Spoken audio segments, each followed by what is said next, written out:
Mesdames, Messieurs, bonsoir à tous. Plus que quelques jours et la campagne présidentielle sera définitivement lancée. Dans les starting blocks, en attendant le 22 septembre 2018, 9 candidats en course pour la conquête de la fonction présidentielle déroulent depuis peu leur programme politique, ceci dans le but de convaincre les potentiels électeurs. Ce soir, nous passerons au scanner leurs offres politiques dans le volet lutte contre le chômage et le travail décent, avec un taux de chômage oscillant autour de 5% au Cameroun selon le Bureau international du travail et l'Institut national de la statistique, pourcentage qui connaît d'ailleurs un pic dans les grandes villes et pourcentage par ailleurs contesté par certains leaders syndicaux et analystes économiques. Quelles sont les solutions que préconisent les prétendants au fauteuil présidentiel pour faire face à ce problème récurrent du chômage et de l'emploi décent? La courbe du chômage au Cameroun est-elle réellement inquiétante? Le panel proche des candidats en course pour la présidentielle nous apportera des éclairages au cours de ce programme. Quelle solution face à la précarité de l'emploi pour une communauté des travailleurs qui réclament à corps et à cri l'emploi décent depuis plusieurs années? On en parlera également ce soir. Mesdames, Messieurs, installez-vous confortablement. La vitrine des élections présidentielles prend possession de votre tube catholique ce mercredi. Je vous retrouve juste après ce léger break.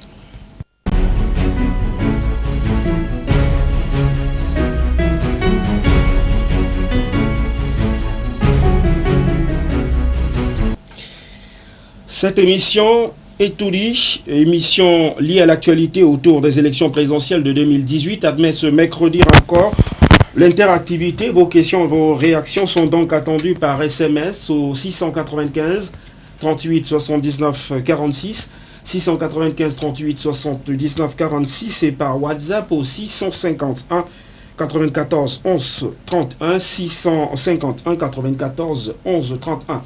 Je vais rapidement décliner le profil des invités qui ont bien accepté d'être avec nous ce mercredi. Je vais commencer par Luther Meka. Merci d'être venu ce mercredi. Vous êtes du Rassemblement démocratique du peuple camerounais. C'est un plaisir de vous avoir. Je vous remercie de nous avoir invités et je remercie tous les téléspectateurs qui sont devant leur petit écran pour suivre l'offre politique du RDPC qui a toujours voulu que les Camerounais soient rassemblés autour de la prospérité et la démocratie. Merci de nous avoir invités. Écoutez, Luther Meka, on va certainement commencer par une question d'actualité. C'est une mise en bouche. Le livre « Le libéralisme communautaire » du président de la République, Paul Biya, qui est un essai politique en réalité, a été donc réédité et présenté à Yaoundé. C'était ce mercredi. On annonce d'ailleurs la présentation de cet ouvrage réédité à Douala demain. Le contenu parlait de l'avènement du multipartisme, le libéralisme économique, l'initiative privée, la répartition équitable des fruits de la croissance, la justice sociale. La presse, cette semaine, a clairement indiqué que cet ouvrage réédité visait à redorer le blason du chef de l'État. Est-ce qu'à travers cet ouvrage, le président ne risque pas de ternir davantage son image? Non, je ne pense pas. Je crois que le libéralisme communautaire est la source originelle même de l'idéologie du RDPC, notamment de son candidat, le président Paul Biya. Il faut dire que depuis, n'est-ce pas, la guerre froide, il y avait deux blocs, le bloc communiste et le bloc libéral. Et dans ce bloc communiste, il y avait, n'est-ce pas, le communautarisme, le bloc libéral, l'initiative privée. Donc, je crois que le Cameroun a laissé une porte ouverte et a pris un peu dans le libéral, un peu dans le communautarisme. Donc, les trois principes cardinaux guident le libéralisme communautaire. D'abord, il y a la liberté d'entreprendre, l'initiative privée, il y a la fonction régulatrice de l'État et il y a, n'est-ce pas, la solidarité africaine. Je veux vous illustrer ça par cette bonhomie, par cette générosité de l'Africain qui vous vend 3 boîtes de riz et vous donne le cadeau, une boîte ou bien une poignée de riz pour vous montrer cette solidarité qu'il y a dans l'individualisme et la solidarité africaine. Je crois que c'est dans ce sens que le président voudrait, n'est-ce pas, axer. Donc pour vous, cet ouvrage est encore dans l'air du temps, même si en matière de justice sociale, par exemple, on se souvient très récemment que le chef de l'État a mis sur pied une commission d'indemnisation des personnes victimes d'abus, notamment pour ce qui est des détentions arbitraires et des fameuses gardes à vue. On parle également donc de répartition équitable des fruits de la croissance. Il y a quand même des localités aujourd'hui où on a des plaintes qui remontent au sujet justement de la répartition de ces fruits de la croissance-là. L'initiative de la libéralisation économique se heurte véritablement à la compétitivité du tissu industriel et commercial. D'où ma question, est-ce que cet ouvrage ne va pas créer plus de problèmes au chef de l'État qu'il ne va en résoudre? Je suis en train de vous dire que c'est un ouvrage culte du programme du chef de l'État. Vous avez parlé de l'équité sociale. Je voudrais dire que le chef de l'État a mis un arsenal tout à fait organique pour pouvoir juguler ces problèmes d'injustice sociale. Il y a eu la CONAC, il y a l'agence d'investigation financière, et il y a le CONSUP, qui sont des organes qui permettent, n'est-ce pas, de pouvoir réguler ces abus sociaux et ces problèmes d'injustice sociale. Donc cela veut dire que le président Paul Biya reste intact, n'est-ce pas, dans sa position de pouvoir lutter contre l'inégalité sociale et les injustices sociales, avec notamment les arrestations que vous avez pu constater, la lutte contre la corruption avec les détournements. Donc c'est pour dire que c'est un président qui est au fait, n'est-ce pas, de son programme, qui est au fait, n'est-ce pas, de sa perspective de pouvoir mettre au Cameroun un pays prospère et un pays en développement à travers ce livre-là. Donc j'invite tous les Camerounais demain à 15 h à l'hôtel Sawa pour pouvoir participer à cette dédicace où des intellectuels de haut vol vont revenir sur les fondements, n'est-ce pas, de notre idéologie politique. On espère simplement que cet ouvrage, cet essai politique du chef de l'État réédité, trouvera un écho favorable auprès des riverains de la ville de Douala. Juste à proximité de vous, on a Jacques Maboula-Boya, qui est de la plateforme pour la Nouvelle République. Vous soutenez la candidature de l'ex-bâtonnier Akeré Mouna, candidat à la magistrature suprême cette année. Merci d'être venu ce mercredi. Merci, c'est avec beaucoup de peine et d'effort que j'ai pu arriver à temps. L'état de la route n'étant pas du tout favorable à un déplacement aussi long. Donc je souhaite à tous ceux qui nous regardent de rester scotchés sur LTM et d'être édifiés par les différentes offres politiques du bâtonnier Akeré Mouna. Très bien. Question de mise en bouche également pour vous. La presse a évoqué, c'était aujourd'hui très précisément l'œil du Sahel, nous parlait notamment de la partie septentrionale du Cameroun. L'ex-bâtonnier courtise les militants ou simplement l'électorat de cette partie du terroir-là. Certains analystes s'accordent d'ailleurs à dire que celui qui gagnera dans le nord, l'extrême nord, il a Damaroua, aura pratiquement un pied à Itoudi. C'est ce qui peut justifier, par exemple, que ce soit le Front populaire pour le développement qui est investi votre candidat? Écoutez, c'est un appel... qui est un parti bien implanté dans c'est un appel des populations du Grand Nord qui souhaitent entrer en harmonie avec le bâtonnier Akeré Mouna qui, par ses engagements, redonne de l'espérance du fait qu'il va valoriser les potentiels existants, les terroirs, les ressources que nous avons, et ça va recréer de l'emploi et naturellement rétablir la dignité humaine. Et aucun homme ne peut être insensible à une offre aussi sérieuse. Et toutes les populations du Nord souhaitent avoir le bâtonnier Akeré Mouna le 8 octobre comme prochain président de la République. Et c'est un devoir pour nous de répondre à cet appel. On ne saurait rester indifférent à autant de sollicitations. Et je pense que avec toute cette pression qu'il a sur ses épaules, il peut imaginer la responsabilité qui lui incombe, à savoir redonner de l'espoir aux Camerounais. Cyril Sambaka, merci d'être venu ce mercredi sur les antennes de la télévision du Monde. Vous êtes le vice-président de l'Union démocratique du Cameroun, le parti d'Adamou Dam-Dioya, qui est lui-même candidat à cette élection présidentielle. J'ai presque envie de vous accueillir avec quasiment la même question. En attendant la consolidation du fichier électoral par Election Cameroun, on a quand même quelques informations sur le nombre d'électeurs dans ces trois régions, l'extrême nord, le nord et la Damaroua. On parle de plus de 2 millions d'électeurs. Cela pourrait constituer un tournant décisif dans ce scrutin du 7 octobre prochain, à votre avis. Et cela peut expliquer peut-être que les nombreux candidats tentent de séduire l'électorat de cette partie du terroir. Oui, je pense que c'est une chose d'essayer de séduire l'électorat de cette partie, mais c'est tous les Camerounais qu'il faut séduire parce que dans cette affaire, c'est le président de la République et il est face à son pays. Je dois dire que l'Union démocratique du Cameroun, que dirige le président Adamou Dam-Dioya, notre candidat, ne va pas se faire connaître au nord. Il est quelqu'un qui est très très bien connu, très très bien implanté. Nous avons des unités là-bas depuis 27 ans. Donc je dois dire que ce qui est important, et vous avez constaté, quand on va compter le nombre de fois que le président Adamou Damdjoya a fait des tours au Cameroun, on est à plus de 20. Ce qui veut dire qu'il y a une communion déjà avec les populations. Il y a des organes qui sont implantés.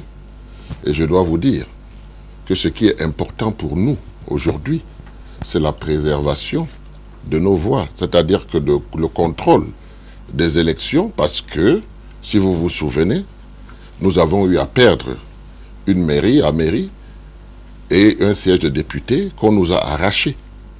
Il est question de consolider aujourd'hui ces acquis, de les multiplier, de les étendre. Parce que je pense que être vétéran dans cette course n'est pas seulement une sinécure, mais c'est l'expérience de plusieurs années de fidélité à ses idéaux, à ses principes et aux valeurs qui conditionnent cela. Donc je dois dire qu'il n'y a pas de notre côté une grande inquiétude parce que le candidat de l'UDC sait qu'il a des unités opérationnelles sur le terrain qui ont à travailler et qui ont certaines missions. C'est pour ça que la pré-campagne, pour nous, c'est d'asseoir, n'est-ce pas, les scrutateurs et puis les mécanismes qu'on met en place pour gagner ces élections. Merci. Emmanuel Kounié, juste à proximité de vous, merci d'être venu. Vous êtes issu du Parti de la Balance, au Social Démocratique Front. Votre candidat, Joshua aussi, s'est rendu à plusieurs reprises dans cette partie du terroir. L'enjeu est important, à votre avis? Merci d'être venu ce mercredi déjà. Merci, c'est moi qui vous remercie et je salue tous mes copanélistes. Je salue également, n'est-ce pas, vos millions de téléspectateurs. J'espère que le sujet que nous abordons ici, d'ailleurs pour la première fois, est très sérieux et j'espère que nous serons à la hauteur des attentes de vos téléspectateurs. Le président aussi Joshua, notre candidat, a fait plusieurs tours dans le septentrion et je puis vous dire que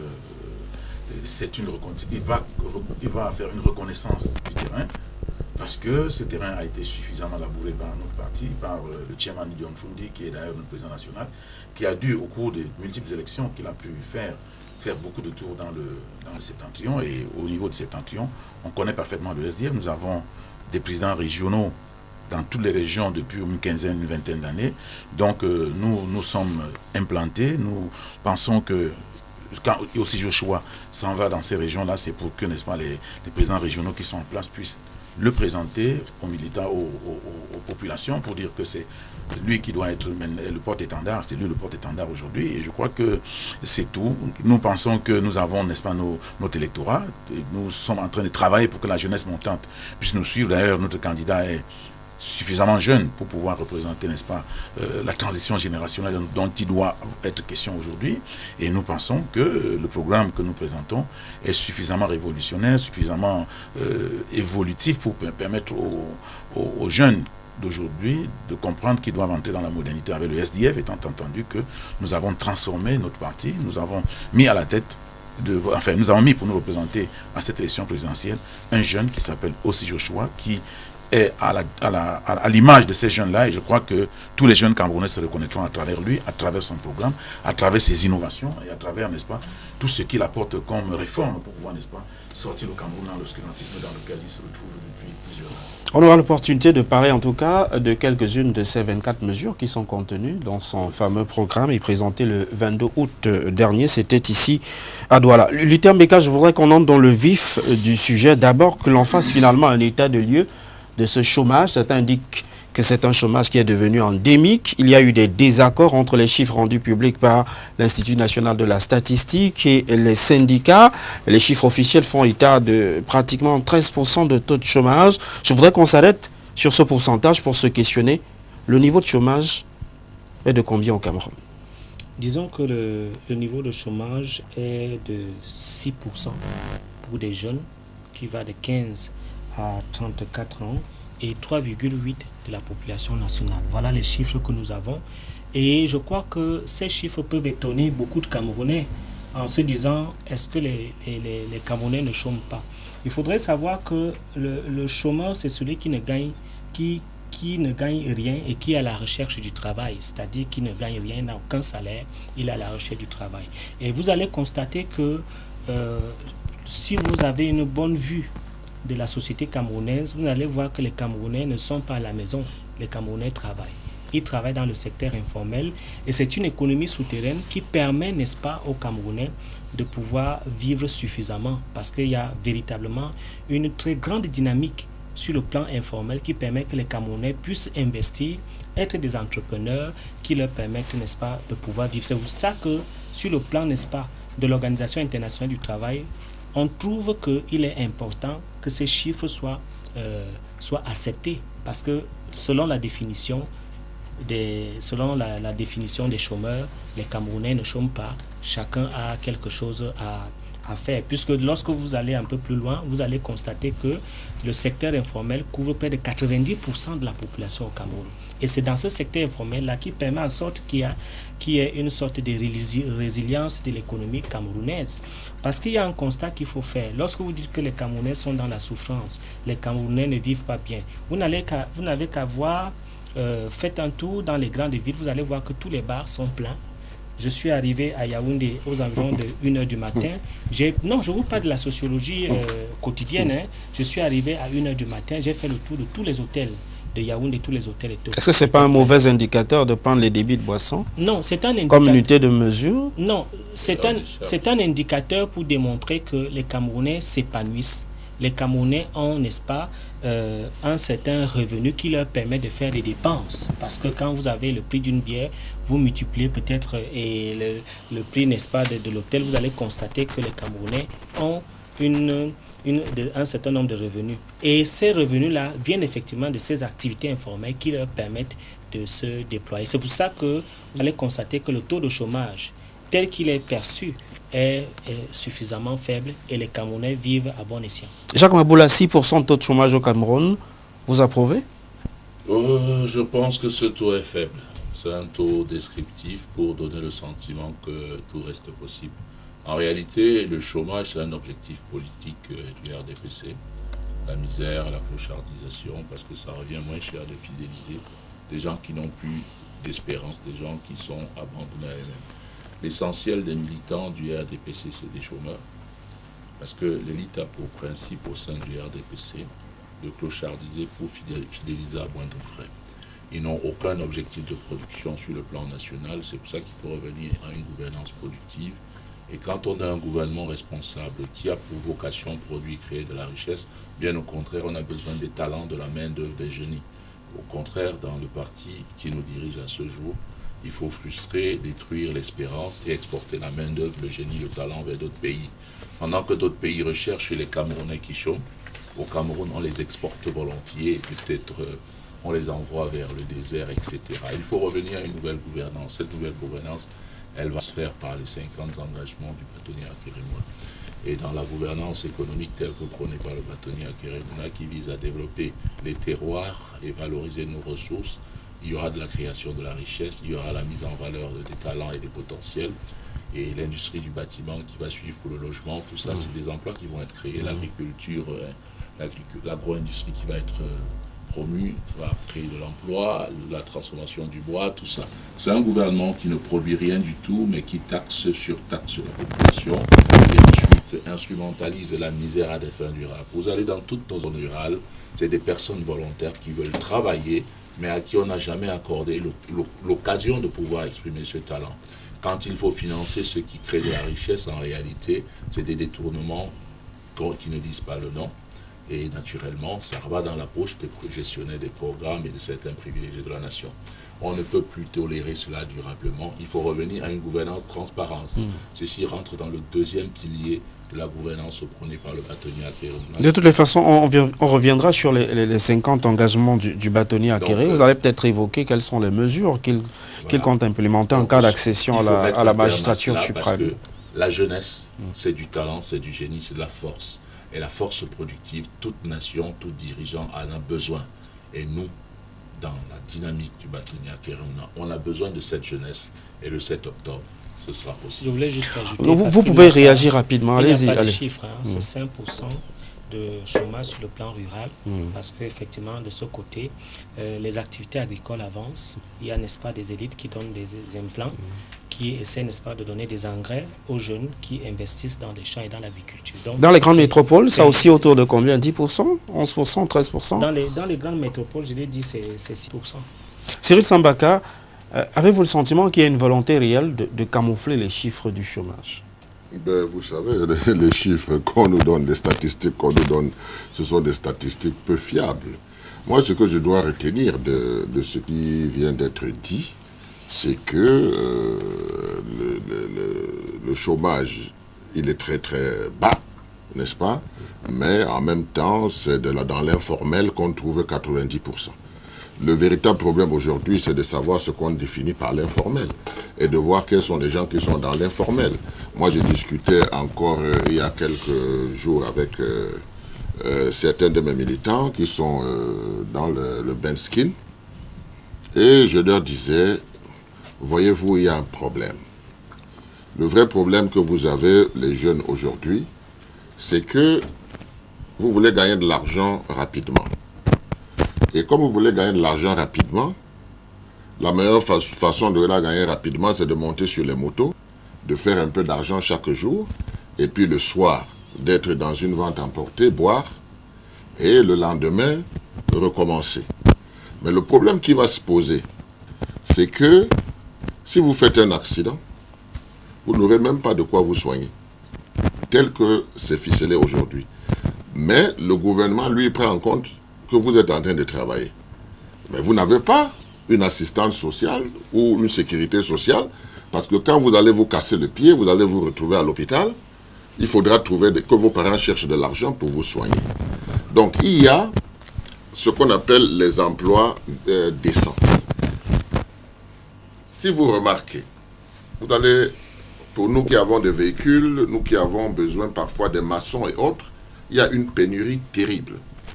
Terrible dans ce domaine parce que les jeunes qui vont à l'apprentissage ne finissent pas leur apprentissage parce qu'ils ont leurs copains qui font du Benskin et qui gagnent 5 000 francs par jour. Alors qu'eux, ils sont dans l'apprentissage. Ce qui fait que, à la fin, on se rend compte que les jeunes ne sont pas formés.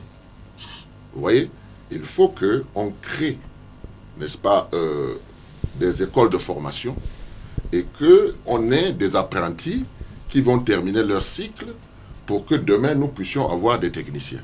Aujourd'hui, il y a une pénurie terrible de techniciens parce que tout le monde s'est versé dans le métier facile, ce qui peut te donner l'argent demain mais qui ne te garantit pas l'avenir demain. Qui peut te donner l'argent aujourd'hui mais qui ne te garantit rien pour demain. Quand vous êtes technicien, vous pouvez être malade, vous dites voilà, vous orientez les choses.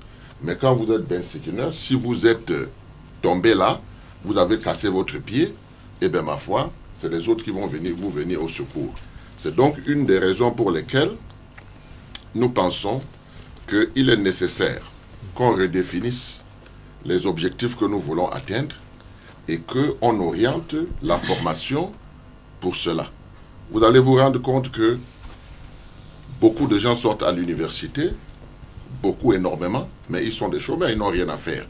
Ils sont des sans-emploi, ils sont obligés de se débrouiller, alors qu'en réalité, le Cameroun est un pays qui n'est pas construit.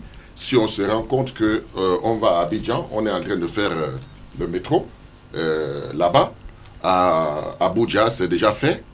Au Cameroun, on est en train d'aménager un côté du pont pour que les Benskinners puissent rouler. Ça veut donc dire que nous nous sommes arrêtés pour dire que voilà le nouveau métier au Cameroun, les Benskinners.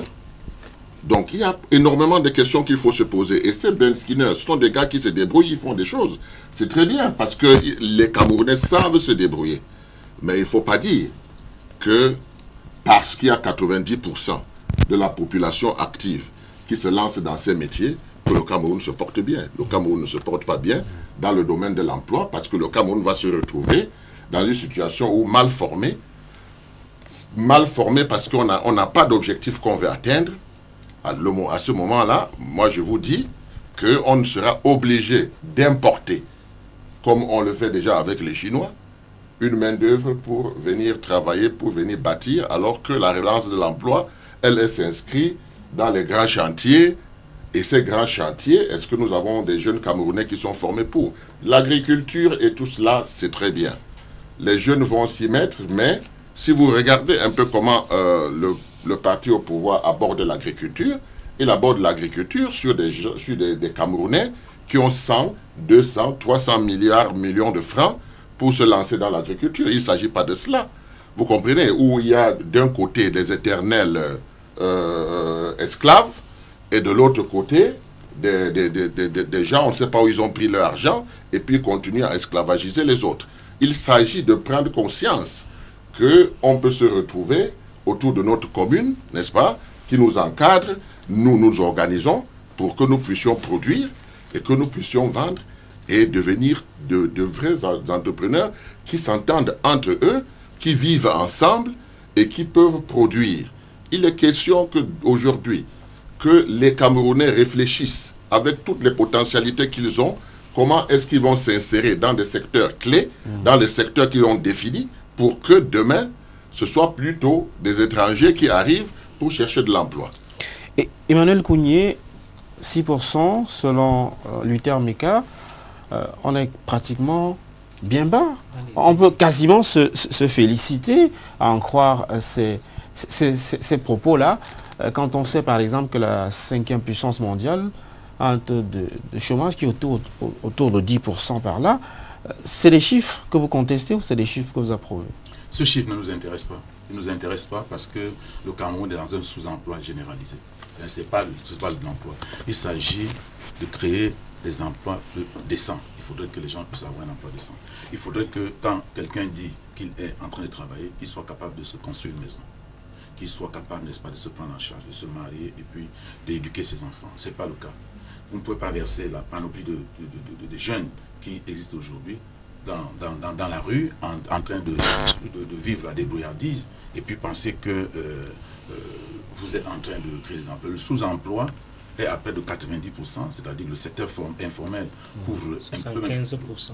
Le secteur informel couvre le secteur informel. Le sous-emploi c'est 75%. Le secteur informel couvre près de 90% et le sous-emploi c'est dans les 75 à 80%. Non, 75%. Retenez, je vous ai rien demandé. C'est 75%, oui, monsieur. 75% c'est excessif. C'est excessif dans une république. Parce que ça suppose que c'est des gens qui travaillent, mais qui ne peuvent pas s'épanouir, qui ne peuvent pas avoir un projet pour eux-mêmes et qui travaillent pour subsister, hein, qui font de la résilience, comme vous dites, pour eux-mêmes.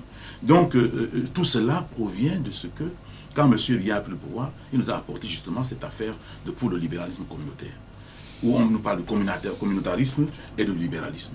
Et alors, la première réaction, c'est quoi? C'est qu'on prend un texte qui permet aux fonctionnaires d'être des entrepreneurs, de faire des affaires. Et de faire des affaires et de faire de la politique. Alors au niveau de la politique, l'ascenseur social, c'est ça, la position dans le parti. Si vous êtes président de sous-section, vous êtes plus habilité, n'est-ce pas, à avoir de l'ascension dans votre service. Si vous êtes ministre ou bien, je ne sais pas, un chef de service, vous avez forcément une entreprise.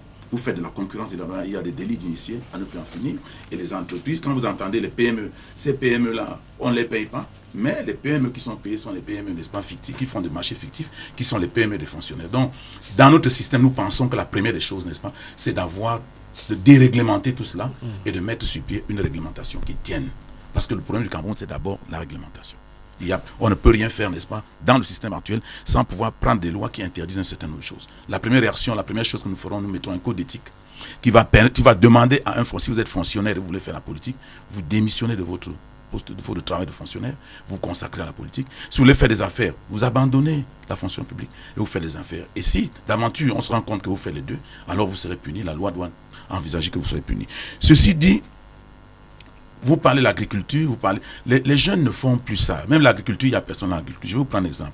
Le Gabon, aujourd'hui, dans la diversification, n'est-ce pas, de son économie, puisque c'était une économie qui était basée essentiellement sur le pétrole, est en train d'exporter l'huile de palme vers le Cameroun, parce que le Cameroun a un déficit de 100 000 tonnes d'huile de palme depuis plus d'une dizaine d'années. Aujourd'hui, on est à 130 000 tonnes du fait de la crise anglophone et des difficultés que nous avons sur le terrain. Conclusion, le Gabon a déjà envoyé 1800 tonnes au Cameroun et est en train d'embarquer 3000 tonnes d'huile de palme vers le Cameroun. Le Gabon est donc aujourd'hui l'un des fournisseurs des raffineries qu'il y a au Cameroun en matière, n'est-ce pas, d'huile de palme. C'est pour dire quoi? C'est pour dire que le travail, proprement dit, n'existe pas chez nous. C'est les petits services, comme les conducteurs de moto-taxi dont le président Sambaka vient de dire, qui fonctionnent. Et puis, quand on est dans ce système-là, ce n'est pas un système qui peut être économiquement apprécié ou appréciable. Donc, ce qu'il y a lieu de faire, c'est que nous avons toute une batterie de mesures que nous voulons mettre en place, en commençant, n'est-ce pas, par une loi d'orientation sur le contenu local. Le Nigeria a une loi sur le contenu local. Même le Gabon vient de voter une loi sur le contenu local. Et c'est quoi le contenu local? Le contenu local, dans un premier temps, c'est une loi qui fait en sorte que les carnets de commandes de l'administration doivent pouvoir, n'est-ce pas, être orientés vers les PME. Mais les PME doivent être des vrais PME, pas des PME pas des PME fictives. D'où vous voyez donc qu'il y a toute une panoplie de textes à prendre pour pouvoir, n'est-ce pas, commencer. Donc, il faut déconstruire tout ce que le RDPC a mis en place parce que vous ne pouvez rien faire dans ce contexte-là. Et je crois que ce qu'il y aura lieu de faire, c'est d'abord de voir quelles sont les mesures réglementaires à mettre en place. Je vais vous prendre aussi un petit exemple. Si vous appelez Yves Sandion, vous avez une imprimerie et votre imprimerie livre de la marchandise à une entreprise comme Askini, je prends un exemple. Askini s'en va construire le stade de Limbe. Askini n'est pas payé par l'État et que Askini ne vous paye pas. Quand les impôts vont arriver et vous n'avez pas payé vos impôts, on va vous sceller, vous allez mettre tous vos gens dehors. Donc tout ce système-là doit être revu et nous pensons qu'il faut créer un office qui doit pouvoir s'occuper de ça, qui doit s'occuper, n'est-ce pas, de la faillite et des poursuites pour gérer ce genre de situation. Et il y a donc beaucoup de choses à faire pour pouvoir encadrer d'abord tous les secteurs pour que l'emploi renaisse et qu'on puisse avoir un emploi décent. Ce n'est pas normal que les gens travaillent comme ils travaillent. Dans l'administration, il y a des gens qui gagnent. Vous voyez le SMIC au Cameroun, ils ont dit que c'est à 36 000. Personne au Cameroun ne peut vivre avec 36 000. Ce n'est pas possible. Et ce n'est pas d'autant plus possible que les gens sont contents de voir les gens qui vivent avec 36 000 pendant que d'autres gagnent 6 millions de francs par mois. On parlera de votre fameux SMIC, c'est d'ailleurs une création parce qu'on parle de la SMIC, la société, le salaire minimum interprofessionnel de croissance, de garantie qui deviendra le salaire minimum interprofessionnel de croissance. On en parlera au moment de faire quelques propositions contenues dans l'offre politique du candidat Joshua aussi. Je voudrais, Luther Meka, qu'on s'arrête quand même sur ce chômage-là. Alors, ce taux de 6% concerne-t-il le chômage structurel? Parce que j'ai le sentiment qu'il y a un problème de catégorisation du chômage. Il y a le chômage structurel, conjoncturel, frictionnel, keynésien. Je crois qu'on peut citer comme ça à l'appel le chômage à longue durée également. Est-ce qu'au niveau justement du pouvoir en place, on a pris en compte ces différentes catégories de chômeurs pour dresser pour dresser un tel pourcentage? Bon, il faut que je sois un peu plus clair. Je veux dire que le chômage sur le plan des grandes villes est de 6%. Et ce chômage participe de la tranche d'âge de 15 à 35 ans. Il faut que ce soit clair. Et sur le plan national, il est de 3,8%, c'est-à-dire sur le plan national. Et sur le plan rural, il est de 100%. C'est pour vous dire, parce que j'ai essayé d'expliquer tout à l'heure pourquoi ce taux est faible. Tout simplement parce que les Camerounais ne chôment pas dans le sens, stricto sensu du terme. Les Camerounais travaillent et gagnent des revenus. Lorsqu'il dit que les Camerounais gagnent 30 000 francs, il y a des études qui ont été faites qui démontrent que le revenu minimum des Camerounais est de 70 000 francs CFA pour les hommes et 50 000 francs pour les femmes. Donc c'est pour dire qu'il y a quand même une certaine évolution. Je voudrais planter le décor pour qu'on essaie de comprendre pourquoi nous sommes arrivés là. Il faut savoir que quand le chef de l'État prend le pouvoir en 84, notamment, il y a un problème où il dit que le Cameroun n'ira pas au FMI. Mais par la suite, il y a un certain nombre de chutes de matières premières. Il y a la crise économique qui advient en 90. Et à ce niveau-là, nous sommes entrés dans le programme PPTE. Et dans le programme PPTE, avec les ajustements structurels, il fallait, n'est-ce pas, revoir les salaires des Camerounais. Et je vais vous dire que le président Paul Biya a été d'une lucidité tout à fait appréciable. Il n'a pas permis qu'on puisse, n'est-ce pas, chasser les fonctionnaires.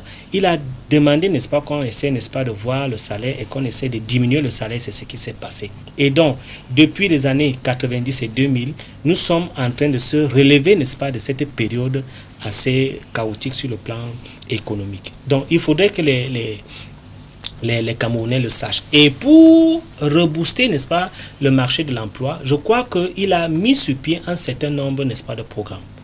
Et le premier programme, vous le connaissez, il y a d'abord le PAGEU, qui est le PAGEU qui a permis, n'est-ce pas, d'accompagner les jeunes Camerounais dans le cadre, n'est-ce pas, de la jeunesse urbaine et rurale. Vous êtes au courant, n'est-ce pas, du PIAZI et tous ces programmes-là avec le Fonds national de l'emploi. Le Fonds national de l'emploi, parlons-en, a permis et permet toujours à ce qu'on puisse accompagner les jeunes, notamment dans la formation des CV, dans le placement en entreprise. Aujourd'hui, dans le cadre du Fonds national de l'emploi, on essaie, n'est-ce pas, de prendre des jeunes nouvellement sortis des écoles pour pouvoir les intégrer avec une formation, et le Fonds national de l'emploi prend une moitié de salaire et l'entreprise prend une moitié de salaire. C'est pour démontrer quoi? C'est pour démontrer que le président Paul Biya, qui est le chef de l'État, et l'État en lui-même n'est pas resté inerte face, n'est-ce pas, au problème de l'emploi. Ils ont mis des organes qui permettent, n'est-ce pas, d'accompagner les jeunes dans ce... Est-ce que cette floraison, finalement... Oui. Le dernier en date est le plan triennal jeune, qui est doté de 102 milliards et dont, à l'heure où nous parlons, 106 000 jeunes sont inscrits pour pouvoir rebooster l'emploi et promouvoir... Restons justement sur la pléthore de mesures pour apprécier, dans le but justement de résoudre le problème. Dernier en date, c'est plutôt le programme de promotion de l'emploi vert, qui vise à employer un peu plus de 108 000 jeunes Camerounais. Il y a, vous avez cité le programme d'appui à la jeunesse rurale qui a été mis en place en 2007 au ministère de la Jeunesse et de l'Éducation civique. On a le programme d'insertion socio-économique pour la création des micro-entreprises de fabrication du matériel sportif. En 2007, mis en place en 2007, le PIAZI, le programme d'appui aux acteurs du secteur informel, mis en place en 2004, le plan triennal spécial jeune, justement, mis en place très récemment. Jacques Maboula Bouya, ça fait une pléthore de programmes. Les résultats sont quantifiables? Je pense qu'il faut dire tout de suite non. Et puisque nous sommes dans le chômage, et je vois que vous êtes attaché au fondement théorique, il faudrait dire également que si vous voulez rentrer dans le fondement théorique du chômage, le cas du Cameroun est atypique. Parce que généralement on parle de chômage structurel lorsque l'économie est en équilibre et il y a inadéquation entre les offres et tout à fait. Ce qui n'est pas le cas. On est ici dans un cas de chômage conjoncturel puisque le Cameroun n'est pas en situation d'équilibre. Le Cameroun dysfonctionne du fait de son incapacité à innover, à proposer des solutions concrètes en matière de projection de son économie. On a des jeunes qui sortent avec des formations qui ne cadrent pas avec les besoins de la société. On a également le sous-équipement et le mal-équipement de plusieurs structures qui ne peuvent pas produire des biens aux normes, etc. Donc ce qui veut dire que nous sommes dans un cas particulier au Cameroun où nous avons des chômeurs de longue durée qui ont besoin d'être recyclés. Ceci dit, pour qu'on puisse recycler tous ces chômeurs, il faut qu'il y ait des hommes qui aient la maîtrise déjà de leur projection économique et qui fassent insérer tous ces hommes et ces femmes. Parce que tous les Camerounais aujourd'hui... Allez-y. Tous les Camerounais aujourd'hui, qu'est-ce qu'ils font? Ils survivent, ils bricolent. Il faut réinsérer les Camerounais dans une dynamique de travail objectif. En agriculture, ce n'est pas de la subsistance qu'il faut faire. Il faut moderniser l'agriculture, il faut donner aux hommes la capacité de transformer. Vous avez les industries brassicoles qui importent énormément de céréales, etc. pour faire cette boisson, parce qu'en réalité, notre capacité productive est limitée. Vous avez également, dans d'autres domaines, plusieurs intrants qui viennent d'ailleurs, du Brésil, de la Chine, etc. Et d'ailleurs, notre production animale, elle est faite à base de quoi? Du maïs. Ce maïs qui est importé par millions de tonnes, je ne voudrais pas faire la publicité aux provendiers aujourd'hui, qui importent de manière effrénée du maïs alors qu'on a de la main-d'œuvre qui chôme. C'est inconcevable. Ce chômage est dû à l'incapacité des gouvernants à innover et à encourager cette force productive qu'est la jeunesse, que sont les femmes rurales qui travaillent à base d'outils moyenâgeux. On ne peut pas être en 2018, on supporte voir des femmes travailler avec la machette, la lime, la roue, alors qu'on parle de compétitivité sur le plan international. Je ne vous parlerai pas des tracteurs qui chôment dans les broussailles, qui illustrent à perfection que nous avons un gouvernement qui ne sait même pas où est-ce qu'il amène la nation. L'objectif fondamental que ce gouvernement a, c'est conduire les jeunes à la mendicité, à la cistana. Et si votre destin c'est la cistana, alors vous savez où aller plaider votre sort. Mais si vous pensez que vous ne méritez pas d'être clochardisé et assisté de cette façon, il faut que le 7 octobre, nous en sortions. Les Camerounais, c'est une force productive et il faut leur redonner juste une chance, la chance de travailler. Et ça s'appelle la gouvernance économique, voire le développement local. Cyril Sambaka, on va faire un dernier tour sur cette question du chômage. Jacques Maboula semble indiquer dans ses propos qu'il faudrait aller chercher dans l'adéquation formation-emploi. Cela veut-il dire finalement que le chômage observé au Cameroun est dû au fait que les jeunes qui sont pour la plupart formés ne sont pas suffisamment formés pour faire face aux exigences des entreprises qui existent? Ah ben je pensais que je vous l'avais dit. Je vous l'ai dit tout à l'heure. Je vous l'ai dit tout à l'heure et je vais me reposer sur quelque chose. Voyez-vous, avant l'avènement du président Biya, n'est-ce pas, il y a eu un premier président.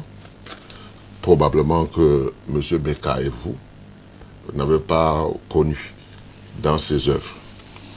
Et je dois dire qu'à cette époque, il y avait ce qu'on appelait le plan quinquennal. Et il y avait des options qu'on avait choisies pour le développement du Cameroun. Il était question que, en ce qui concerne le pétrole, qu'on puisse avoir un compte hors budget qui va permettre de faire des grandes infrastructures. Mais qu'il fallait mettre les Camerounais au travail. Il avait donc été choisi que le développement de l'agriculture devait faire quelque chose de formidable pour le Cameroun.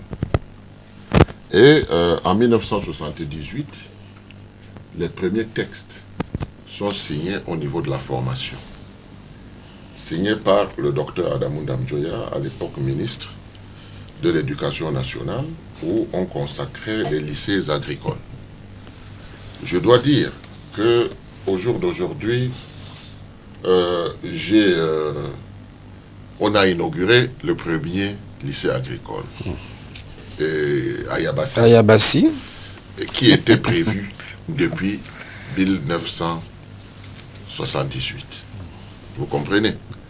Donc, je dois dire que si on avait suivi cette option, sur le plan de l'enseignement supérieur, ça avait été bien parce qu'on avait favorisé à cette époque les chercheurs. Donc vous avez vu tout ce que les chercheurs ont pu faire, n'est-ce pas, au niveau de notre pays. Et il y avait des gens véritablement formés. Mais il fallait que, au niveau de l'école, les lycées agricoles, qu'on commence à se spécialiser. Et on avait dit on commençait par les lycées agricoles avant de voir d'aller ailleurs. Parce que après l'agriculture, ça devait être la forêt. La forêt étant quelque chose de fondamental, parce qu'on coupe nos bois et les bois exportés comme ça, alors qu'en réalité, on pouvait faire beaucoup d'usines de transformation et c'est une main-d'œuvre impensable. Mais on ne peut pas, au jour d'aujourd'hui, après avoir cumulé toutes ces tares, se mettre à nous énumérer plan jeune de ceci, plan jeune de cela. Il ne s'agit pas de cela. Ça ne peut avoir aucun impact. Aucun impact parce que c'est du centralisme excessif. Tout est décidé à Yaoundé. On vous dit que pour que ce pays puisse se rattraper le plus rapidement possible, il faut mettre un plan d'urgence. Et ce plan d'urgence ne peut être que local. Le plan d'urgence ne peut pas être central parce qu'il ne servira à rien comme les autres plans d'urgence. Il faut que le plan d'urgence soit local et que localement, que nos communes deviennent, n'est-ce pas, des communes de développement. C'est très important parce que quand vous vous organisez au niveau d'une commune, vous allez fixer les populations, vous allez fixer le développement et vous allez faire des choses formidables parce que vous avez l'encadrement de la commune, vous avez des méthodes participatives et vous avez une commune qui est capable d'être partenaire, partie prenante. Vous allez avoir des entreprises qui vont vouloir s'installer dans cette commune. Il faudra bien qu'on revoie les textes, qu'on revoie les lois pour que la commune devienne une commune de développement. C'est de ça qu'il s'agit. Parce que quand nous aurons 360 communes qui seront des communes de développement, Imaginez-vous un peu combien de jeunes Camerounais et combien de Camerounais ça pourra absorber comme main-d'œuvre parce qu'ils bénéficient d'un encadrement, ils bénéficient de dispositions que la commune peut mettre pour eux, les terres communales et autres, le foncier, toutes ces choses-là vont être réglementées. C'est ça qui peut nous faire redémarrer parce que aujourd'hui, ce n'est pas structurel comme le maire a dit, hein, mais c'est conjoncturel. Donc quand c'est conjoncturel, il faut absolument mettre en place un plan de relance. Il s'agit de mettre des plans de relance. Si on ne met pas de plans de relance, alors on va piétiner. Si on continue avec le PAGER-U, PACHER, toutes ces choses que moi je refuse même de retenir. Parce que je sais que c'est voué à l'échec et on échoue avec ça. Donc le problème n'est pas là. Le problème c'est de mettre en place des mécanismes dans ce pays qui permettent une générosité de tout le monde, la possibilité d'un starting block où toutes les communes vont se mettre au travail, où les régions vont venir hein, avec une ossature plus grande et le pays va marcher. Le choix en fonction des spécificités, l'éducation va se faire au niveau des potentialités qu'on va avoir dans les régions et puis le Cameroun va marcher. Donc on sait ce qu'on doit faire, mais le problème qu'il y a, c'est qu'il faut briser le mur. Le mur qui fait en sorte que d'un côté il y a Tanga Nord, l'autre côté Tanga Sud. Et si on brise ce mur, les Camerounais vont se mettre ensemble, la méthode participative va se mettre en route, et puis les emplois, les formations, l'adéquation va se faire. Si c'est comme cela, nous aurons comme triste souvenir ces moments douloureux que nous avons passés avec le FMI, parce que nous n'avons pas su cadrer notre développement, nous n'avons pas su mettre en place les mécanismes qu'il faut pour un développement dans un pays qui est vierge, n'est-ce pas, qui n'a encore rien fait et qui a tout à faire. Vous allez réagir, permettez rapidement qu'Emmanuel dise quelque chose et vous allez rebondir sur les propos de Cyril Sambaka. Alors, je voudrais juste dire, si tu permets, on ne peut pas créer de l'emploi par une gouvernance fondée sur la braderie et le pillage des ressources. La clé de l'emploi repose sur la valorisation des ressources d'abord naturelles. Et c'est pour ça qu'il faut rapidement une autorité de la gestion des ressources naturelles, comme l'a proposé le bâtonnier. Et naturellement, les hommes trouveront le plein emploi à travers cette agence, cette autorité de la gestion des ressources naturelles. Je voudrais au moins qu'on s'accorde sur une chose. Vous aviez parlé du chômage conjoncturel. Cyril Sambaka semble indiquer qu'on est dans un chômage. Vous avez parlé de structurel, il parle de conjoncturel.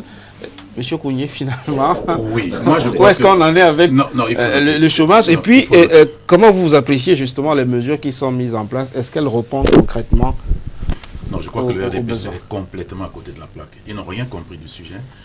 D'ailleurs, je voudrais vous dire qu'on ne crée pas qu'on ne se donne pas comme objectif de former des jeunes pour créer des entreprises, pour créer des emplois. On crée l'emploi dans l'entreprise.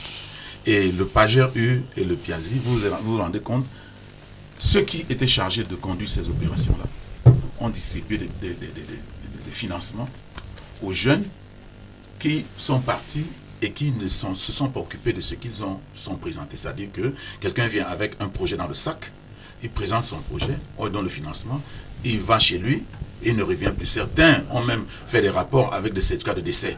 Ça a eu lieu. D'ailleurs, je crois que c'est le responsable de PAGER-U a été même en prison parce qu'on s'est rendu compte qu'il distribuait le crédit aux gens d'une certaine région qui n'avaient pas pour objectif de créer des emplois. Et puis, chaque fois que on venait dire nous allons créer un emploi avec une entreprise avec 5 employés, les gens prenaient de l'argent. Ils ne faisaient rien du tout, pendant que PAGER-U, PIAZI et consorts comptaient le nombre d'emplois et le nombre d'entreprises, pendant qu'ils avançaient à créer les entreprises disparaissaient par derrière. Donc quand on vous dit qu'on va créer 100 combien qu'on va donner des emplois à 100 combien de milliers de jeunes, ce n'est pas possible parce que c'est des emplois fictifs. Ces emplois n'existent nulle part. Et je voudrais donc vous dire que la réalité c'est quoi? La réalité c'est que nous, dans notre programme économique, avec le président aussi Joshua, nous pensons que le Cameroun aujourd'hui a atteint sa limite en matière d'organisation centralisée. On ne peut plus aujourd'hui fonctionner dans ce système. Il faut absolument, je dis bien absolument, qu'on arrive à ce que nous avons appelé la forme achevée de la décentralisation qui est le fédéralisme. Il faudrait qu'il y ait des États fédérés et que les États se prennent en charge. D'ailleurs, dans notre programme, nous avons déterminer les activités qui doivent être à la charge, n'est-ce pas, des États fédérés. L'agriculture en fait partie. Et nous pensons que chaque région doit pouvoir avoir la capacité de développer l'économie par rapport à ses points forts. C'est-à-dire qu'il y a des ressources, comme le même Apollo a dit, quand on se trouve par exemple à l'Est, il y a des minerais, et on peut dire qu'on peut créer même une université qui enseigne les techniques de transformation des mines. D'extraction et même de transformation des mines dans l'Est. À l'Ouest, on peut créer des universités qui fait vraiment dans l'agriculture, qui enseignent les techniques agricoles, et le conditionnement, etc. Dans la Damawa, on peut créer une université qui s'occupe, c'est-à-dire qui enseigne les techniques de l'activité de cuir. Vous avez un pays comme le Maroc, a pratiquement 60% de son économie sur l'industrie du cuir et de la confection, et puis exporte des chaussures, des ceintures, etc., tous les produits du cuir en Europe. Donc, il faut comprendre que nous avons un pays qui a une économie diversifiée et qu'il faut absolument faire en sorte que ce centralisme disparaisse d'abord pour que nous puissions réfléchir sur notre économie, parce qu'il faudrait que les régions même se mettent en concurrence. Tout ce que nous allons dire, tant que le système sera centralisé, nous allons toujours être dans une situation difficile. Le président Sambaka a dit tout à l'heure que les communes devraient être, n'est-ce pas, les pôles de développement. Mais l'ennui, c'est que pour y arriver, il faudrait toiletter tout le texte. Parce que s'il y a encore un préfet qui doit être l'autorité de tutelle, qui doit être tel que les actes du maire sont exécutoires après son approbation, alors on n'est pas sorti de l'auberge. Il faudrait d'abord qu'on puisse toiletter les textes. Et chez nous, nous pensons qu'il faudrait mettre fin à tout cela et que nous allons mettre sur pied un État fédéral avec le contour de notre fédéralisme sera le contour actuel des régions, avec 10 États qui seront qui correspondent, n'est-ce pas, aux 10 régions actuelles. Et puis nous pensons que nous allons pouvoir laisser le pouvoir aux régions dans certains domaines qui vont pouvoir, n'est-ce pas, organiser eux-mêmes leur développement. Nous avons vu ailleurs, ça a marché, ça marche. Aujourd'hui, les États qui s'en sortent le mieux sont les États fédérés. Vous n'avez qu'à prendre le Nigeria, les États-Unis d'Amérique, etc. Les États où le pouvoir économique est à la base. Où, n'est-ce pas, c'est les États fédérés. Donc, pour nous, pour le président aussi Joshua, c'est ça ou rien. Et le vote du 7 octobre, c'est le référendum pour le fédéralisme. Si le président Ossi Joshua est élu, on ne posera plus la question camerounais. On suppose que l'élection de Ossi Joshua suppose que le Cameroun rentre dans un fédéralisme à 10 États, et puis nous allons pouvoir implémenter notre projet, et nous pensons que nous avons suffisamment d'arguments pour pouvoir, n'est-ce pas, organiser ces 10 États fédérés et porter le Cameroun rapidement hors, n'est-ce pas, de l'étau dans lequel le RDPC l'applique. Luther Meka, oui, sur cette question, je demande à la réalisation également d'avoir l'amabilité d'afficher de manière fréquente le code SMS pour permettre aux téléspectateurs de pouvoir s'en imprégner et participer également au débat ce mercredi. Allez-y. Je dis en tant qu'éducateur, il y a des choses que je dois parfois réviser. Et ce que je peux dire qui est essentiel, c'est que le gouvernement ne voulait plus être seulement le seul employeur. Et le gouvernement promeut l'auto-emploi. C'est ça qui fait la force des pays que vous admirez comme les États-Unis, où il y a, n'est-ce pas, des entrepreneurs. Et je suis fier de constater que parmi les candidats à la présidentielle, il y a, n'est-ce pas, je crois, 3 entrepreneurs, notamment le président Sambaka, qui est là, qui a certainement une PME, je crois M. Matomba, et je crois aussi M. Ossi, qui s'occupe de la maintenance des avions présidentiels, ce qui démontre effectivement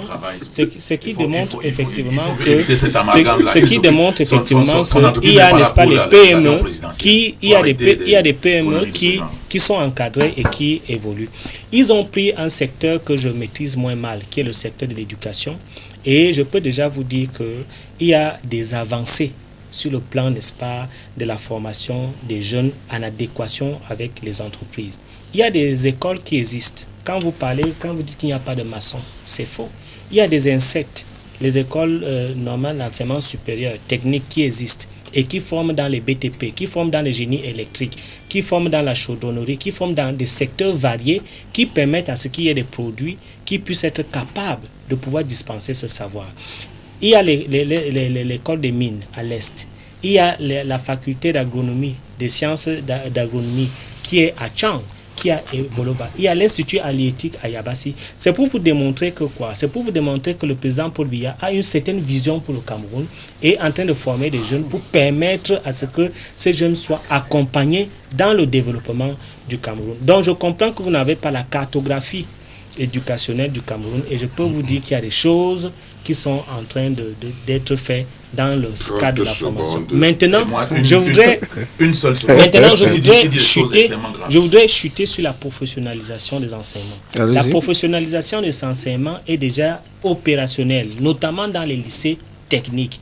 Dans les lycées techniques, on commence déjà à former les enfants dans la pratique. Il y a la formation en alternance qui a été intégrée cette année où les jeunes, lorsque vous faites, n'est-ce pas, des coiffures, lorsque vous faites de la mécanique, vous êtes, n'est-ce pas, dans les salons de coiffure, vous êtes dans les garages. Et c'est à partir de cette pratique qu'on vous note. Ça veut dire que vous êtes déjà opérationnel lorsque vous sortez de votre formation à pouvoir déjà revoir une panne, à pouvoir, n'est-ce pas, faire une panne. Et je tiens donc à préciser que dans les universités, il y a la professionnalisation qui est effectivement étudiée en adéquation avec les entreprises pour pouvoir permettre que l'offre qui sort des universités soit adaptée à ce que les entreprises ont besoin. Donc le président Paul Biya n'a pas attendu le 2018 pour faire cela. Il le fait depuis et les Camerounais qui ont la clairvoyance savent que, n'est-ce pas, les Camerounais sont bien formés et ils sont compétents. Vous savez, dans les instances internationales, les Camerounais sont les plus compétents. Et ceux qui sont des fonctionnaires internationaux, pour vous dire, le Camerounais est bien formé. Et j'embraye pour vous dire que le taux d'alphabétisation est de 70% aujourd'hui au Cameroun. Il y avait une université fédérale, il y en a 8 universités avec, n'est-ce pas, des pôles d'enseignement, d'incubateurs d'entreprises dans les universités qui permettent, n'est-ce pas, de promouvoir les entrepreneurs. C'est pour vous dire que il y a beaucoup de choses qui sont faites dans ce sens. Non, la preuve, c'est que vous allez réagir, s'il vous plaît. Je ferai une infidélité, s'il vous plaît, Jacques Maboula, je ferai une infidélité aux téléspectateurs parce que je reçois déjà pas mal de réactions. Je préfère les rendre rapidement pour que vous ayez la parole. Bonjour à tout le panel, je suis Ariane, j'écris depuis Douala. Personnellement, je vois la majorité des jeunes Camerounais en chômage. On intègre le secteur informel parce qu'on n'a pas le choix. Je crois que Meka réagira. Je vous suis, je suis d'accord avec Cyril Sambaka. Quand on voit les jeunes en agriculture sans leur donner des terres à... Enfin, je ne sais pas si c'est à cultiver. J'ai du mal à déchiffrer votre message. Et puis, vous parlez des 102 milliards de francs CFA dans le cadre du budget spécial jeune, du plan spécial jeune lancé par le président de la République. Bonsoir à vous sur le plateau. Je rappelle que 10 000 mototaximens ont donné leur voix à Paul Biya dont il... je sais pas, j'ai du mal vraiment à lire, dont ils comptent être des chômeurs. Enfin, j'ai du mal. Oui, mais là, c'est un peu difficile à déchiffrer. En tout cas, c'est Magua depuis Yaoundé qui nous a écrit ce message. Bonsoir à tout le panel. Le monsieur qui parle du pourcentage du taux de chômage s'excuse auprès de la jeunesse camerounaise. Autre message. Pour quelle raison? Alors, je vais rapidement prendre quelques autres messages, s'il vous plaît, rapidement. Il y a eu des réactions également par WhatsApp. Bonsoir à vous sur le plateau. Le problème du chômage au Cameroun est dû à une adéquation entre la formation et l'emploi. Nous ne prenons pas d'appel, s'il vous plaît. Je voudrais rapidement demander une réaction en quelques secondes parce qu'on va parler de la question de l'emploi décent. Il y a finalement un corollaire entre le chômage et l'emploi. D'abord, Cyril Sambaka, en une seconde, peut-être réagir aux propos tout à l'heure de René. Oui, c'est même parti. Mais voilà, ce que je voulais dire, c'est que... Martin, je veux dire. Quand je parle de la formation, je pense que c'est très important de savoir que le président Biya, quand il est arrivé au pouvoir, il a trouvé de très très grandes écoles au Cameroun. Il y avait Polytech, il y avait l'IRIC. L'IRIC, vous savez qui est le directeur fondateur de l'IRIC, Adamou Dabjoya. Vous avez parlé de grands diplomates aujourd'hui. Oui, ils sont sortis de là. Qui a mené la colle. Il y avait les travaux publics, il y avait toutes ces grandes écoles, n'est-ce pas, qui permettaient à d'autres Africains, parmi lesquels des présidents qui sont devenus présidents dans leur pays, qui ont été ici en formation. Vous voyez? Et si vous allez maintenant, vous allez vous rendre compte que les spécialisations en médecine se font au Sénégal. Les Camerounais quittent pour se spécialiser en médecine au Sénégal. Ça veut dire que si on n'a pas une bonne politique, si on n'a pas une vision de là où on veut aller, eh bien ma foi, même ce qui avait comme acquis se dégrade. Et au jour d'aujourd'hui, nous sommes dans cette situation. C'est pour ça que je parlais de relance. Parce que normalement, dans la situation où nous sommes obligés de relancer. Mais comme on a pris un très grand retard, il est question qu'on finisse avec ce problème de centralisme excessif pour entrer maintenant. Et moi, je voudrais dire à mon ami Kounien que quand on parle de fédéralisme des régions à l'UDC, n'est-ce pas? C'est compte tenu de ce qu'on a discuté à la réunion tripartite. Mais le contenu du fédéralisme est pareil. Vous comprenez? Mais c'est un fédéralisme de région. Et on a sorti un avant-projet de constitution en 1993 qui reflétait ce qui avait été discuté à la réunion tripartite. Mais ce qui est sorti en 1996 n'était pas exactement ce qui a été discuté à la réunion tripartite en 1991. Si vous voulez savoir ce qui a été discuté à la réunion tripartite en 1991, vous sortez l'avant-projet de constitution de l'UDC qui a été fait en 1993 pour retracer tout ce qui avait été discuté, parce que dans ce pays, quand vous vous remettez autour d'une table et que vous discutez, il faut que le rendu soit exact. Parce que quand on déforme un tout petit peu, on se retrouve donc dans une situation où on n'est pas dans la décentralisation. Ce qu'on nous propose aujourd'hui et qu'on n'arrive pas à faire, ce n'est pas la décentralisation. Il faut que les Camerounais le sachent. Ce n'est pas la décentralisation, parce que la décentralisation permet de libérer les énergies et ça nécessite une certaine autonomisation des régions. Et c'est ça qu'on appelle le fédéralisme. Maintenant, qu'est-ce qu'on met dedans? Qu'est-ce qu'on enlève dedans? Quel est le consensus? Puisque, au finish, il faut trouver une identité camerounaise. Ça veut dire que le Cameroun a ses spécificités et c'est autour d'une table que ça va réjaillir. Et quand ça va réjaillir, on va savoir comment avancer. Très bien, vraiment, en quelques mots pour qu'on puisse avancer dans le débat ce soir. Je voudrais dire une chose. Nous sommes ici pour sauver notre pays. Et le débat militant, les arguments militants ne vont pas nous aider à sortir de l'impasse dans laquelle nous nous trouvons aujourd'hui. Et Monsieur le maire, j'ai essayé de vous imiter. Monsieur Meka, tout simplement ce que je voudrais dire, le Cameroun traverse une très mauvaise période où vous avez de nombreux jeunes qui ne travaillent pas, de nombreuses femmes qui ne travaillent pas. Arrêtons de faire la démagogie. Et ces hommes et femmes ne travaillent pas du fait que nous avons des gouvernants qui utilisent l'essentiel de l'argent pour faire du saupoudrage de la misère à travers les piazis, les bakwas et toutes ces histoires que vous avez citées, et qui retournent dans la poche des individus. Quand on veut promouvoir l'emploi, on crée des locomotives sectorielles en agriculture, en industrie, en transport, en infrastructure, etc. Et ça crée, comme on dit, des sillons pour que des jeunes s'insèrent dans l'éducation, dans la santé.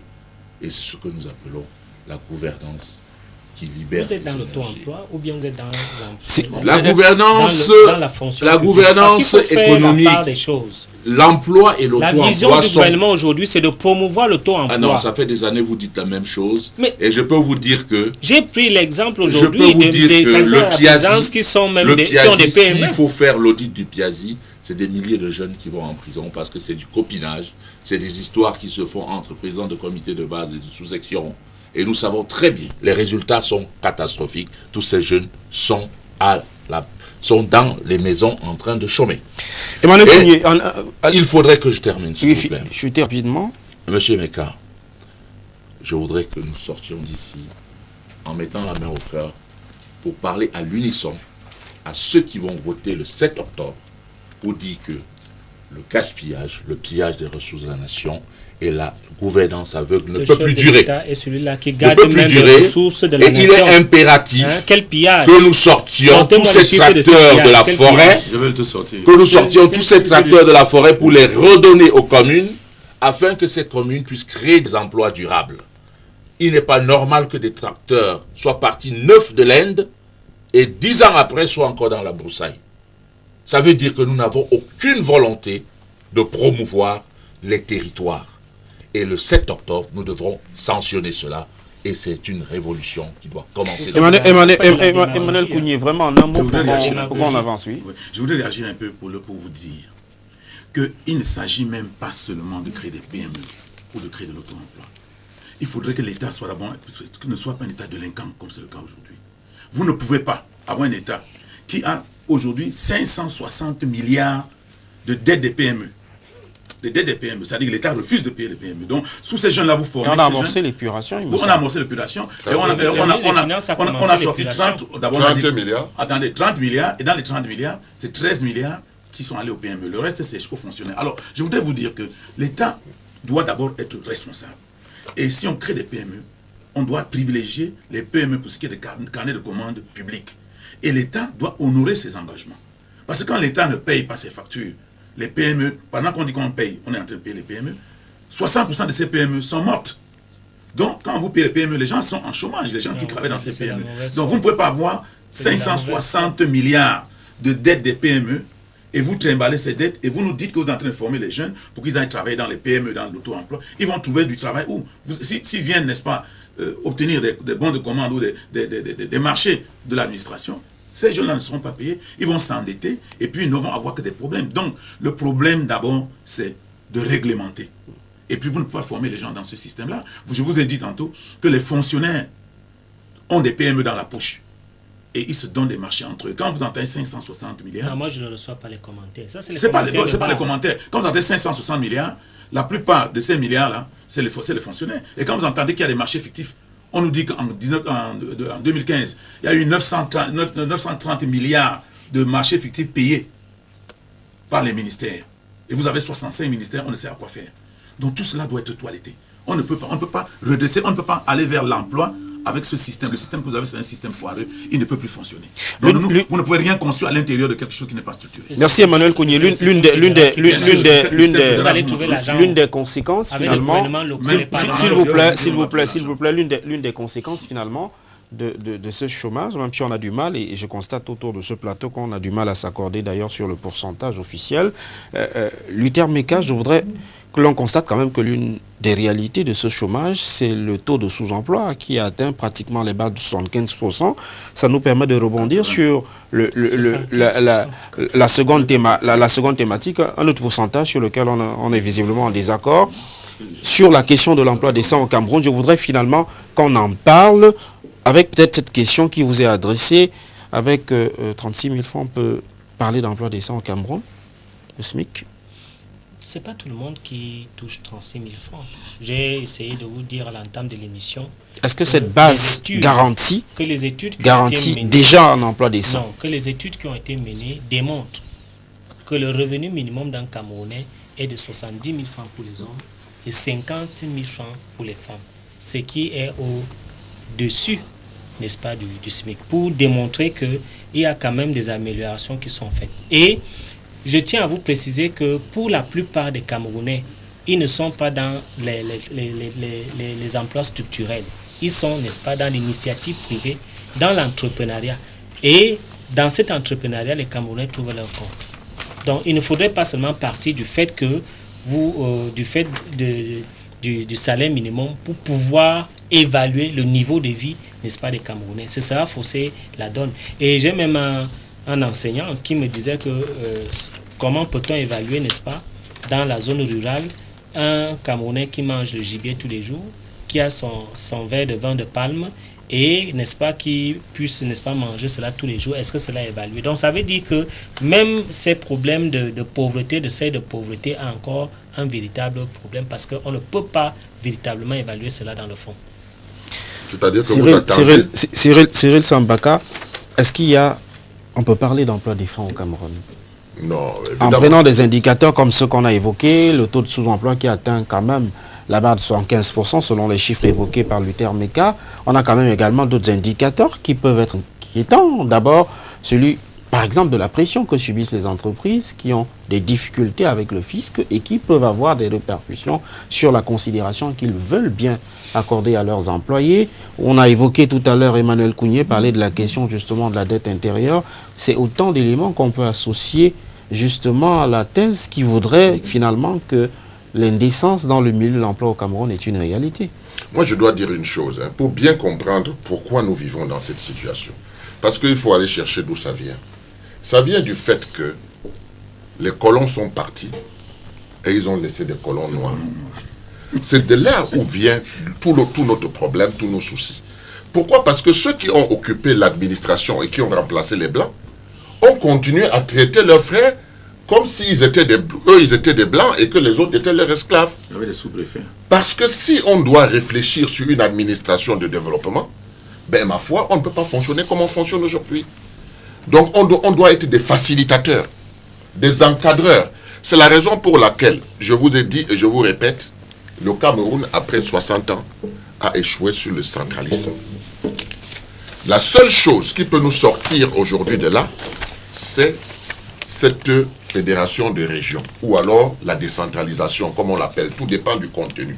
Mais l'autonomisation des régions, l'ancrage de nos communes dans le développement. Parce qu'aujourd'hui, nous ne pouvons pas continuer à fonctionner avec des fonctionnaires qui pensent que la signature, parce qu'ils ont été nommés, leur donne le droit de vie ou de mort sur leurs concitoyens. Et il faut que nous soyons dans un régime où une grande partie du développement de ce pays est confiée à des élus. Vous comprenez? De manière participative. Nous avons des plans de développement de nos différentes communes, mais il manque de l'argent. Or, le budget de l'État est à plus de 4 500 milliards. Mais on refuse de donner aux collectivités décentralisées. On bloque les régions, mais on oublie que les régions sont fortes parce que les communes sont fortes. Donc si les communes existent, il faut bien que les régions n'existant pas, qu'une partie du budget de l'État aille dans les communes pour qu'ils puissent se développer en attendant que le fédéralisme ou la régionalisation arrive. Malheureusement, ce n'est pas fait. Et comment voulez-vous que ce pays rattrape le retard si on continue à centraliser? On a cité tout à l'heure les Piaget, les marchés, tous ces trucs-là. Ça n'a rien donné et ça ne pourra jamais rien donner. Vous comprenez? Parce que c'est une affaire de copain-copain. Maintenant, s'il faut aller vers le plein emploi, il faut effectivement que... Le plein emploi est une utopie, monsieur. Non, on va vers le plein emploi. Mais attention, parce Une que utopie. quand on dit aller vers le plein emploi, ça a un sens. C'est l'objectif qu'on veut. Ça a un sens, monsieur Meka. Il faut comprendre que dans votre option, tant que les Camerounais ne sont pas tous morts, ça veut dire que ça marche. Et moi, je vous dis que les Camerounais agonisent. Les Camerounais agonisent. Nous savons de quoi nous parlons. Nous savons de quoi nous parlons. Même dans les pays développés, il n'y a pas le plein emploi. Non, je vous dis que nous allons vers le plein emploi. Ça veut dire que nous boostons, n'est-ce pas, tous les mécanismes qu'on doit mettre en place. On relance, pas la relance. Et je dois vous dire, monsieur Yves, quand vous avez écouté monsieur Meka, et que vous vous rendez compte que les routes pour arriver au stade sont complètement abîmées parce qu'on a pris du préfabriqué. Et on vous dit qu'on a formé des maçons au Cameroun pour aller prendre des préfabriqués. Comment vous pouvez comprendre qu'une relance puisse se faire quand les maçons sont au quartier en chômage et que les maçons sont importés d'autres pays? Moi, je dis, il y a des choses qu'on ne doit plus dire. Mais vous n'êtes pas informé. Il faut travailler avec ces entreprises. Je dis qu'il il y a faut... des ingénieurs camerounais dans ces entreprises, il y a des jeunes. Je vous dis, c'est de la mauvaise foi. Je vous dis que si on avait formé les Camerounais, qu'est-ce qui justifie qu'on puisse donc importer tout un stade? Mais vous êtes informé qu'il y a eu des problèmes de délai par rapport à l'organisation de la CAN. Non, je pense que vous étiez au courant de cette CAN depuis combien de temps? C'est un exemple que j'essaye de donner pour dire que ce que M. Meka dit, vraiment, c'est pour essayer de se justifier, mais ça ne tient pas. Les téléspectateurs ne sont pas fous, ils vivent ça au quotidien. Quand vous voulez dire quelque chose aux gens, dites-le simplement, n'est-ce pas? Vous commencez à jouer sur les mots. Moi, je ne joue pas sur les mots. je veux que les téléspectateurs comprennent tout simplement que ce n'est pas par le centralisme excessif, c'est-à-dire votre cheval de bataille, vous jonglez avec la décentralisation. Vous avez déjà vu des gens qui attendent 25 ans, 27 ans pour mettre la décentralisation, ils vont mettre ça quand? Ils ne mettront jamais la décentralisation en place. Le président a déjà nommé un ministre de la décentralisation. Ben oui, cela démontre que la décentralisation est déjà lancée. Regardez les textes. Il n'y a pas de décentralisation là-dedans. Emmanuel Kounié, justement, sur ces emplois décents-là, la réalité à la camerounaise est-elle inquiétante ou on peut considérer qu'il y a une nette amélioration? Non, elle est inquiétante et je crois que les propositions qui sont faites, moi j'ai parlé tout à l'heure du développement local, du contenu local. En réalité, le contenu local, c'est une loi d'orientation du contenu local. Dans un pays normal, vous ne pouvez pas prendre l'avenue du 27 août. Vous trouvez derrière des caisses dans les magasins des Chinois. Ça, au Nigeria, vous ne le verrez pas. Il y a des emplois protégés. La première des choses, c'est-à-dire quand on dit la loi d'orientation du contenu local, on essaye de voir un certain nombre de choses pour pouvoir voir comment promouvoir l'emploi et éviter un certain nombre de dérives, premièrement. Deuxièmement, nous avons dit dans notre programme, le président aussi Joshua a mis dans son programme qu'il est question dans 5 ans de doubler les salaires des fonctionnaires. Parce que le fonctionnaire aujourd'hui est naturellement corrompu. Monsieur, laissez-moi dérouler. On en parlera. On va. Non, mais il va. Laisse-moi te dire donc. Je vais te dire. Luther Meka et Emmanuel Kounié. Si on avance dans le débat, il faut qu'on avance de manière cohérente. Vous allez vous exprimer. Je voulais juste vous rappeler que l'axe vraiment consacré aux offres politiques de vos candidats, on va y arriver de manière progressive. J'aimerais simplement d'abord qu'on dresse le bilan de l'emploi au Cameroun et ensuite, évidemment, on parlera des propositions qui émanent de vos différents candidats à cette élection. On parlait de la réalité à la camerounaise. Est-ce que l'emploi décent a connu une amélioration ou il y a des inquiétudes? L'emploi décent a reculé. Elle a d'autant plus reculé que déjà dans les années 94, les gens ont perdu les 3/4 de leur salaire et après nous sommes restés de 96 à 2016, c'est-à-dire, je crois, 20 ans dans les plans d'ajustement structurel, où ça n'a pas bougé. Il y a même eu un autre programme qu'on a inséré dans le programme d'ajustement, qu'on appelle la dimension sociale d'ajustement, qui était un programme de précarité, où on demandait aux enfants d'aller ramasser les ordures, en route pour avoir 15 000 francs tous les 2 semaines, 30 000 par mois. Et après ça, les gens se sont trompés, ceux qui nous gouvernent se sont trompés. Ils ont pensé qu'avec les projets structurants, et M. Moutazel a dit qu'il devait relancer l'économie par la consommation, en lançant des grands travaux et puis en donnant du travail aux jeunes dans les grands travaux, et que ces jeunes devaient percevoir des salaires qui devaient permettre que la consommation se relance. Malheureusement, il n'y a pas eu d'emploi dans les grands travaux, étant entendu que les entreprises, les grandes entreprises qui ont gagné les marchés, se sont comportés que ceux qui ont géré le pipeline, c'est-à-dire qu'ils ont importé la main-d'œuvre pour travailler. Alors, nous sommes restés sur le carreau jusqu'aujourd'hui. Depuis 1994 jusqu'à aujourd'hui, il n'y a pas eu un événement qui a permis, n'est-ce pas, une transformation du niveau de salaire. Donc, nous sommes entrés dans la précarité depuis 1994 et aujourd'hui, nous y sommes. D'ailleurs, ils ont essayé de chercher une voie avec les grandes ambitions, les grandes réalisations, comme ils le disent, mais ils sont vite cassés la figure parce que, très rapidement, ils sont revenus au plan d'ajustement structurel. Donc, cette économie, telle que ça se présente, vous ne pouvez pas imaginer, dans le contexte actuel, toutes choses étant égales par ailleurs, une quelconque amélioration de la situation de l'emploi. Jacques Baboula-Bouya, tout à l'heure on parlait du chômage et vous avez notamment insisté dans le volet théorique sur le chômage structurel. On aborde la thématique relative à l'emploi décent. Est-ce que finalement le fait d'avoir justement ce problème de chômage structurel peut expliquer la difficulté qui est liée par exemple aux emplois décents, qui est finalement la quête de nombreux travailleurs aujourd'hui? Écoutez, vous savez qu'il y a 2 secteurs. Vous avez le secteur public, où il faut le dire clairement, l'emploi n'est pas décent, parce que nous sommes le seul pays au monde où on a accepté 2 baisses de salaire. Et les salaires aujourd'hui dans la fonction publique sont vraiment une exception unique chez nous. La plupart des fonctionnaires, comme on dit, tirent le diable par la queue. Et ça ne justifie peut-être pas, mais se comportent exactement comme des braqueurs du citoyen. Ils ne sont plus au service de l'administration des citoyens. L'essentiel des fonctionnaires vivent soit de la corruption, soit des détournements, soit des marchés publics, etc. On ne peut pas dire que dans la fonction publique camerounaise, l'emploi soit décent. Ceci dit, dans le secteur privé, il y a des secteurs où les emplois sont décents. Mais est-ce que le principe du respect de la contractualisation est de mise forcément dans ce secteur-là? Écoutez, puisqu'on sait que quand on parle d'emploi décent, il faudrait tenir compte de l'arrangement entre l'employeur et l'employé. C'est le choix du gouvernement qui a décidé de livrer les employés à la merci des employeurs. Autrefois, il y avait des grilles salariales et puis on encadrait les contrats et les hommes étaient protégés. Le gouvernement, par souci de collecter la taxe, a jeté l'employé à la merci des employeurs. Ça fait qu'il n'y a plus véritablement de nombreux secteurs où l'emploi est dit décent. Les Camerounais survivent. On ne peut pas construire une nation par rémunération de subsistance. Il faut revenir à des rémunérations justes. Et ça suppose une fiscalité nouvelle.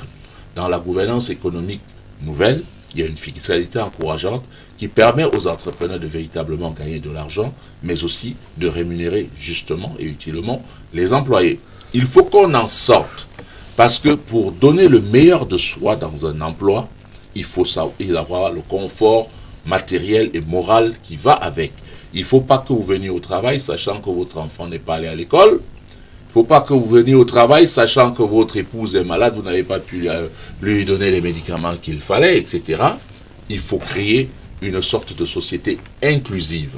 Inclusive dans la mesure où l'homme a accès à la santé, à l'éducation, à la protection minimale, à un logement décent et naturellement à une couverture sociale décente. Si on ne le fait pas, ça veut dire qu'en réalité, nous retardons l'implosion sociale comme ça se fait déjà de plus en plus dans de nombreuses communautés et on va arriver à ce qui est aujourd'hui créé par le système régnant actuel. D'où la nécessité et l'urgence d'un changement systémique qui remette l'emploi au cœur même de la priorité de la politique de gouvernance. Et c'est cela que la Nouvelle République repose.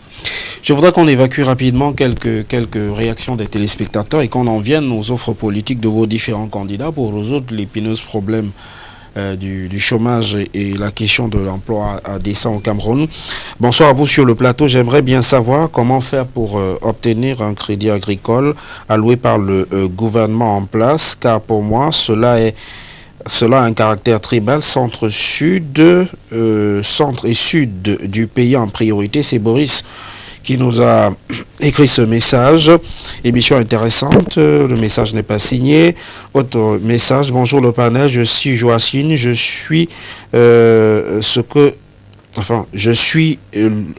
crois qu'il parle du taux du pourcentage de 6% justement du taux de chômage au Cameroun, et il souhaitait vraiment adresser une question, certainement à Luther Meka. En économie, il faut savoir que le secteur informel échappe à la statistique et à la comptabilité nationale. Ça pourrait peut-être justifier ce taux de 6% que vous évoquiez tantôt. Je voudrais également... Bonsoir, en parlant des projets Piazzi, autre Pagère U, que M. Meka nous explique pourquoi on vous remet 1 500 000 francs et on vous demande de signer pour reconnaître que vous avez perçu 3 millions de francs en CFA. Je vais évacuer, j'en ai reçu tellement, je vais vraiment me faire le plaisir d'évacuer. Bonsoir au panel, bon sujet, bon débat. La solution n'est plus au niveau de la formation professionnelle, non. Il y a même trop d'institutions professionnelles. Le gouvernement doit encourager l'entrepreneuriat et le secteur privé. C'est Paul depuis Bonaberry qui nous a écrit ce message. Bonsoir à tout le panel. Monsieur Meka, cessez de faire la littérature. Quelle est l'importance d'une faculté théorique d'agronomie? Venez à Tchang et vous verrez la réalité en face. Ayant depuis Tchang qui nous a écrit ce message, je vais évacuer également, j'en ai reçu pratiquement une bonne vingtaine d'SMS cette fois-ci. Alors c'est vraiment énorme. 10 000 hectares producing, c'est de l'anglais, 5 tonnes of maize tweet. L'anglais n'est pas du tout fameux. Alors, tout le monde méprise les métiers techniques des politiques en milieu familial. On veut juste savoir que tu touches du cash. La preuve, tout le monde veut que tu donnes de l'argent. Autre message que je vais évacuer. Alors, vraiment, c'est impressionnant l'importance du sujet qui est évoqué ce matin, en tout cas ce soir. Je voudrais évacuer ce dernier SMS. Bonjour le panel, je suis à Mougou, j'appelle depuis Douala, pardonnez moi.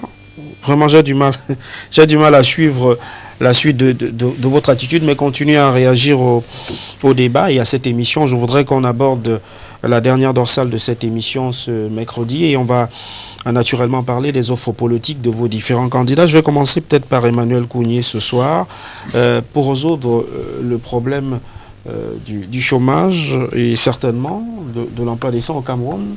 Le candidat investi par votre chapelle politique a fait une suggestion de 24 mesures et vous aviez évoqué tout à l'heure l'une de ces mesures, la création du SMIC, le salaire minimum intergaranti de croissance. J'ai presque envie de vous poser cette question.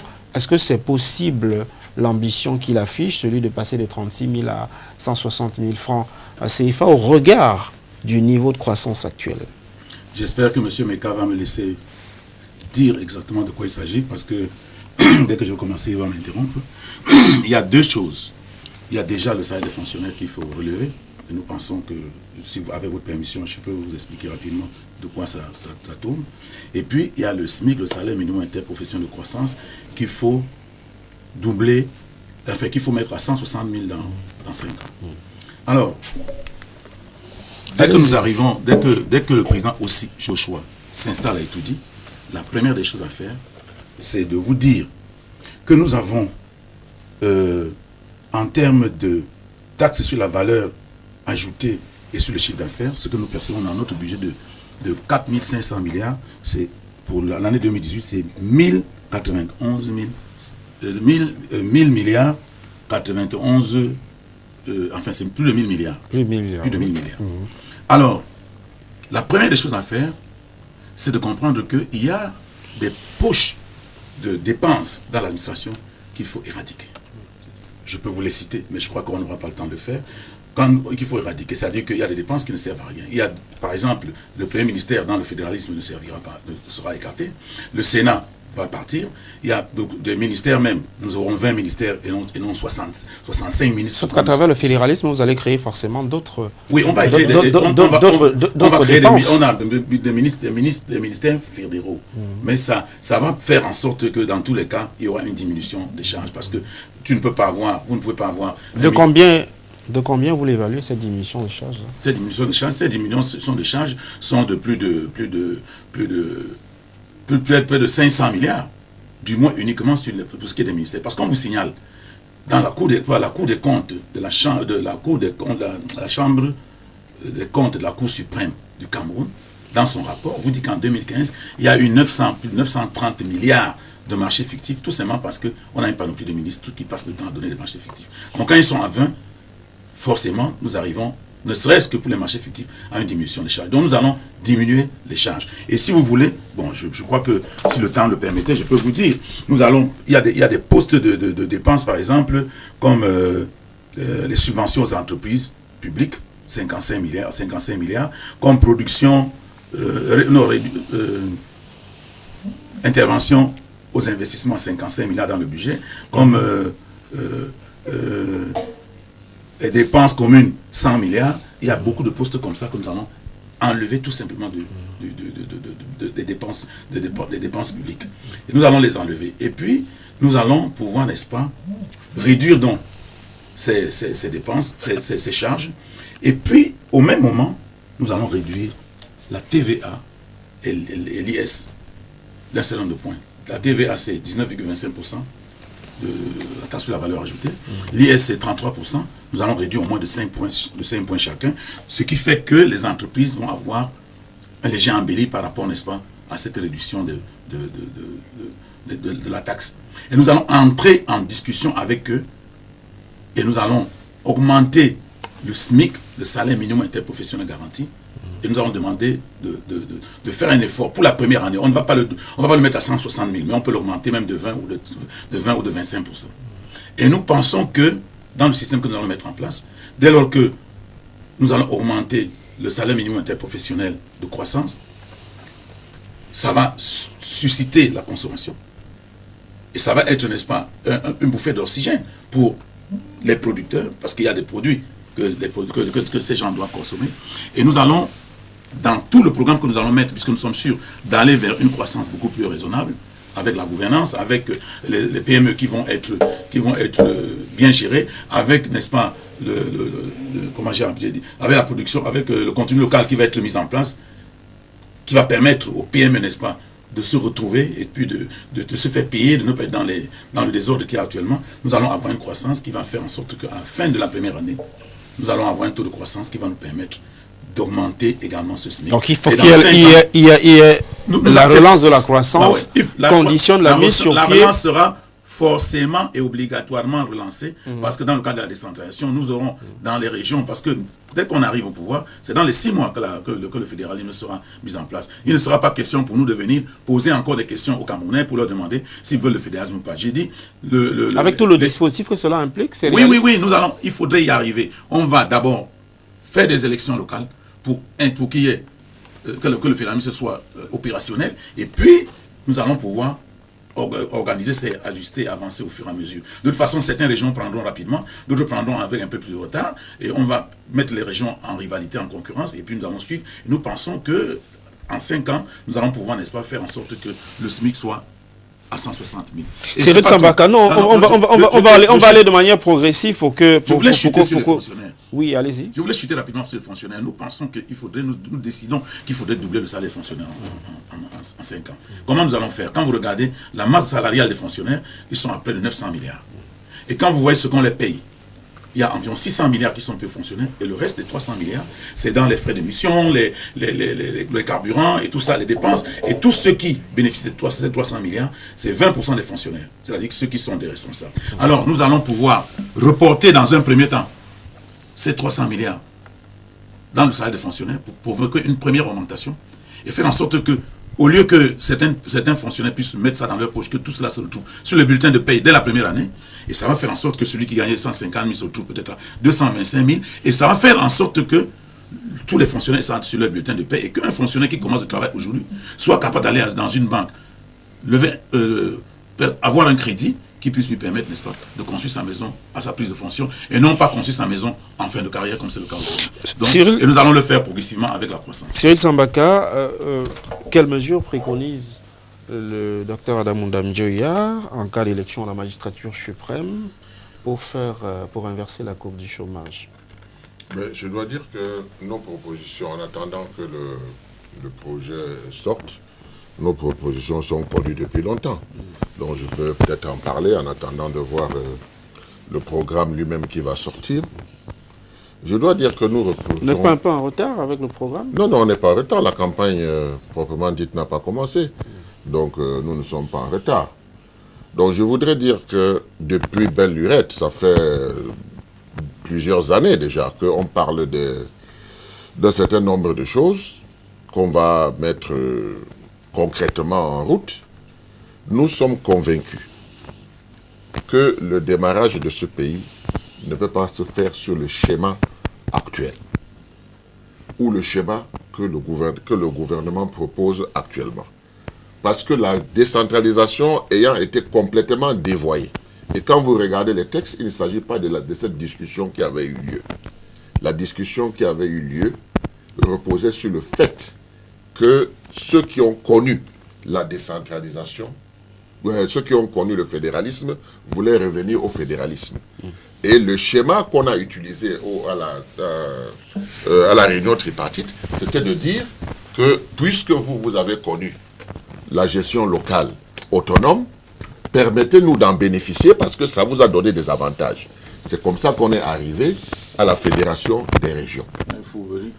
Maintenant, ce qu'on a sorti en 1996 est complètement dévoyé de ce qui avait été le consensus de la tripartite.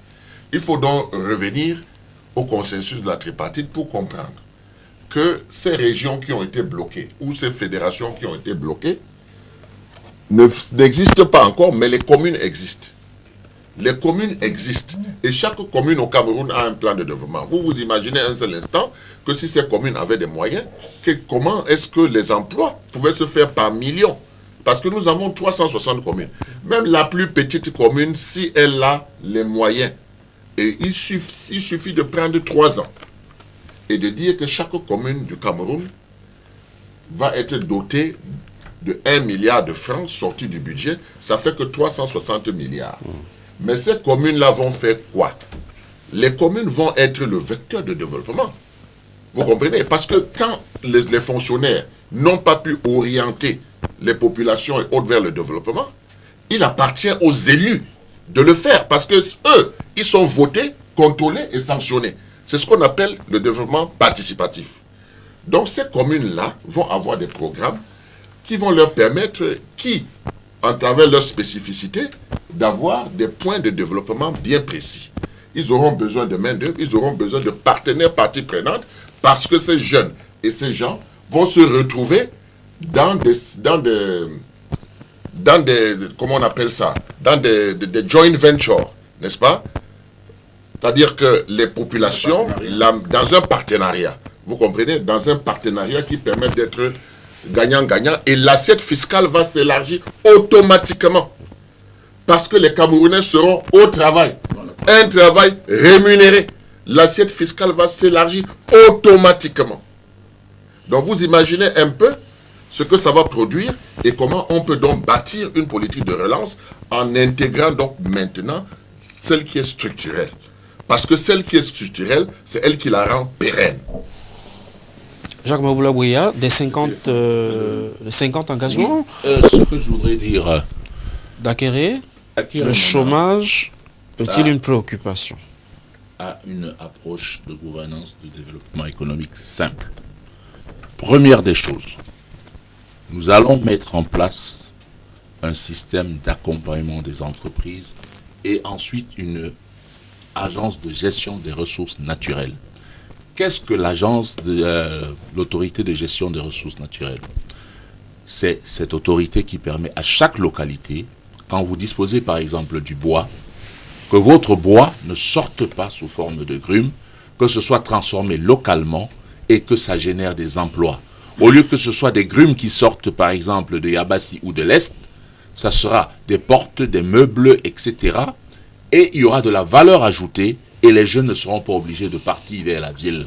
Si vous avez de la pierre, vous avez du sable, l'autorité de la gestion des ressources naturelles va faire en sorte que vous soyez capacité à transformer ça localement et maintenir les hommes sur place. On a un système d'incubateur des entreprises qui vise à accompagner et à capaciter financièrement les structures locales à pouvoir moderniser leurs outillages de production. Un exemple serait par exemple, à travers cet incubateur, de doter les exploitants agricoles de chaque localité de moyens mécanisés pour produire plus et avec très peu d'usure humaine. Les tracteurs qui chôment par exemple à Ebolova, nous projetons les redistribuer après maintenance à toutes les communes pour encourager les jeunes à travailler la terre. On va valoriser suffisamment ces atouts-là que nous avons, les terres. Les terres ne sont pas suffisamment valorisées. Vous vous rendez compte que l'agriculture est faite essentiellement par des multinationales et des hommes qui ont eu à avoir des sommes d'argent impressionnantes dans ce pays. Comment est-ce qu'un jeune qui a eu ne serait-ce que le CAP, le BEPC fait pour devenir un exploitant agricole? Si l'État ne l'accompagne pas, avoir un outil pour labourer son champ et récolter son champ et vendre à la coopérative du village. Il est question pour nous de faire un bassin d'incubateurs dans chaque commune où chaque jeune peut venir s'imprégner dans ce bassin d'incubateurs pour devenir un exploitant agricole à terme ou bien pour devenir un menuisier ébéniste, etc. Avec naturellement des accompagnements financiers du fait que par le dernier pilier qui repose sur la diaspora et sur la crédibilité et la place du Cameroun dans le monde, nous retrouverons notre capital financier et crédibilité et on aura des financements de long terme qui vont permettre à tous les jeunes qui veulent s'établir où qu'ils veulent de devenir des entrepreneurs modernes et de produire durablement. C'est comme ça que le produit intérieur brut du Cameroun va remonter et l'émergence sera atteinte. Et tous ces chômeurs qui n'ont rien à faire seront forcément employés quelque part, ou dans l'agriculture, ou dans le bois, ou dans l'industrie, ou encore dans les services associés. C'est un mécanisme simple. Et la couverture actuelle du programme et des 50 engagements démontre que le programme par excellence, qui correspond à la malgouvernance actuelle, du fait qu'il résulte d'un diagnostic qui a été fait au préalable, c'est le programme du bâtonnier Akérémouna. Et les jeunes du Cameroun, je peux vous assurer que au lendemain du 7 octobre, nous serons dans une nouvelle république avec un nouveau président qui s'appelle Akérémouna, et vous sortirez du chômage et de l'endettement et du désespoir. Du terme écart. Sous réserve des 34 points qui seront donnés demain à 15h à l'hôtel Sawa, qui constitue le programme du président Paul Biya, consigné dans le livre pour le libéralisme communautaire, je peux dire qu'il ne faudrait pas que les Camerounais soient dans la spéculation, comme je vois la spéculation ici. Il faudrait qu'ils restent sereins envers le président Paul Biya, parce que le président Paul Biya fait ce qu'on appelle la formation emploi. Dans la formation, je crois que notre parti va continuer à former sereinement les Camerounais dans la professionnalisation pour promouvoir le taux d'emploi, parce que c'est aujourd'hui des pourvoyeurs d'emploi qui vont permettre, n'est-ce pas, de pouvoir juguler le chômage. Et sur le plan, n'est-ce pas, de la fonction publique, vous êtes sans ignorer que le ministre des Finances a lancé l'assainissement du fichier solde de l'État, avec un recensement, et on a pu retrouver près de 4000 agents fictifs avec une économie de 9 milliards, ce qui peut augurer, n'est-ce pas, un avenir meilleur dans la maîtrise du fichier solde. Donc voilà un peu les deux leviers du président Paul Biya: la bonne formation, la professionnalisation avec des écoles de professionnalisation, avec les écoles des ingénieurs pour accompagner le développement, et de l'autre côté le taux d'emploi pour permettre à ce que les Camerounais puissent, n'est-ce pas, être leur propre employeur. Je voudrais évacuer quelques SMS et on va faire un dernier tour de table avant de mettre un terme à cette édition ce soir. Bonsoir à vous, bonsoir à Monsieur Meka. Comment comprendre, enfin j'ai du mal à déchiffrer, on se pose la question de savoir si nous vivons dans le même pays. C'est en tout cas Ban de Locpom qui a écrit ce message. Autre message: bonjour, la question de l'emploi décent est étroitement liée à celle du salaire minimum interprofessionnel de garantie. Tant que le SMIC sera 36 800 francs CFA, il y aura toujours des gens sous-payés. Autre SMS, j'en ai reçu tellement et je vais tenter de les évacuer au maximum pour permettre aux téléspectateurs qui ont bien accepté de participer à ce débat ce soir d'être également satisfaits. Bonsoir le panel, je vous assure que l'exécutif en place, c'est la catastrophe en termes de salaire, c'est un calvaire. Veuillez signer vos messages, je vous en prie. Bonsoir, est-ce que M. Meka peut nous expliquer comment les ingénieurs formés par l'État n'ont pas la possibilité d'intégrer une organisation non gouvernementale sous tutelle d'un ministère, sous prétexte que les programmes validés par le gouvernement et les hautes institutions internationales, et comment dit-on que le Cameroun a besoin de plus de 1000 ingénieurs par an, mais forme à peine 500. C'est 800. Il parle de 500 très exactement. C'est Jean depuis Makepe qui a écrit ce message. Bonjour au panel. Alors ce message est extrêmement difficile à lire, pas difficile mais simplement il peut être subversif et je ne vais pas le rendre à l'antenne. Je voudrais rapporter un autre message. Bonjour le panel, je vous prie, Monsieur Meka. Je vais m'abstenir d'aller jusqu'au bout. Je peux comprendre que les sujets inscrits à l'ordre du jour ce mercredi suscitent quelquefois la colère, mais il faut savoir raison garder à un moment donné. Je voudrais qu'on termine avec un mot rapidement, parce qu'on est pratiquement arrivé au terme de ce programme. D'abord, en un mot, sur cette question du chômage, on a parlé du SMIC au niveau justement du parti de la balance comme une alternative à l'épineuse question du chômage dans notre pays. Votre candidat explore d'autres pistes? Oui, nous pensons déjà qu'il faudrait que nous ne pouvons pas admettre dans un pays qu'il y ait des gens qui touchent 6 millions de francs par mois et que le SMIC soit à 6 000. Je ne sais pas, vous pouvez faire le ratio. Nous pensons que ce n'est pas normal. Et puis si on peut arriver à ce niveau-là, ça veut dire qu'il y a du potentiel. Et puis il y a beaucoup de pertes en termes de pertes d'argent. Il y a même beaucoup trop de détournements dans le Cameroun. Je crois que ce n'est un secret pour personne. Le dernier en date, on est en train de construire une route de 9 km de route à 43 milliards, alors que la Mercuriale, c'est 1 milliard par kilomètre de route, quel que soit le relief.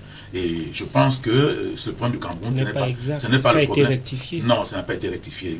La personne a essayé de s'expliquer, mais son il s'est explication... expliqué et il nous a dit, il nous a dit que 9 fois 3 font 9, comme l'autre avait dit que 32 gigas égale 500 gigas. Ça, on en a l'habitude. Mais je voudrais vous dire simplement qu'il y a les moyens, parce qu'on va sortir. Il y a les moyens, n'est-ce pas, d'augmenter, de doubler les salaires des fonctionnaires, de mettre le SMIC à 160 000 en 5 ans et de doubler les salaires des fonctionnaires en 5 ans. Je voulais essayer de faire une petite ébauche tout à l'heure et nous pensons que si nous entrons dans un système fédéral, et je le dis, le 7 octobre, aussi Joshua, élu président de la République, c'est le référendum pour la paix d'abord et pour l'État fédéral, pour le fédéralisme. Cyril Sambaka, en un mot, rapidement. Oui, en un mot, je vous dirais que le problème de l'emploi est un problème crucial pour notre pays.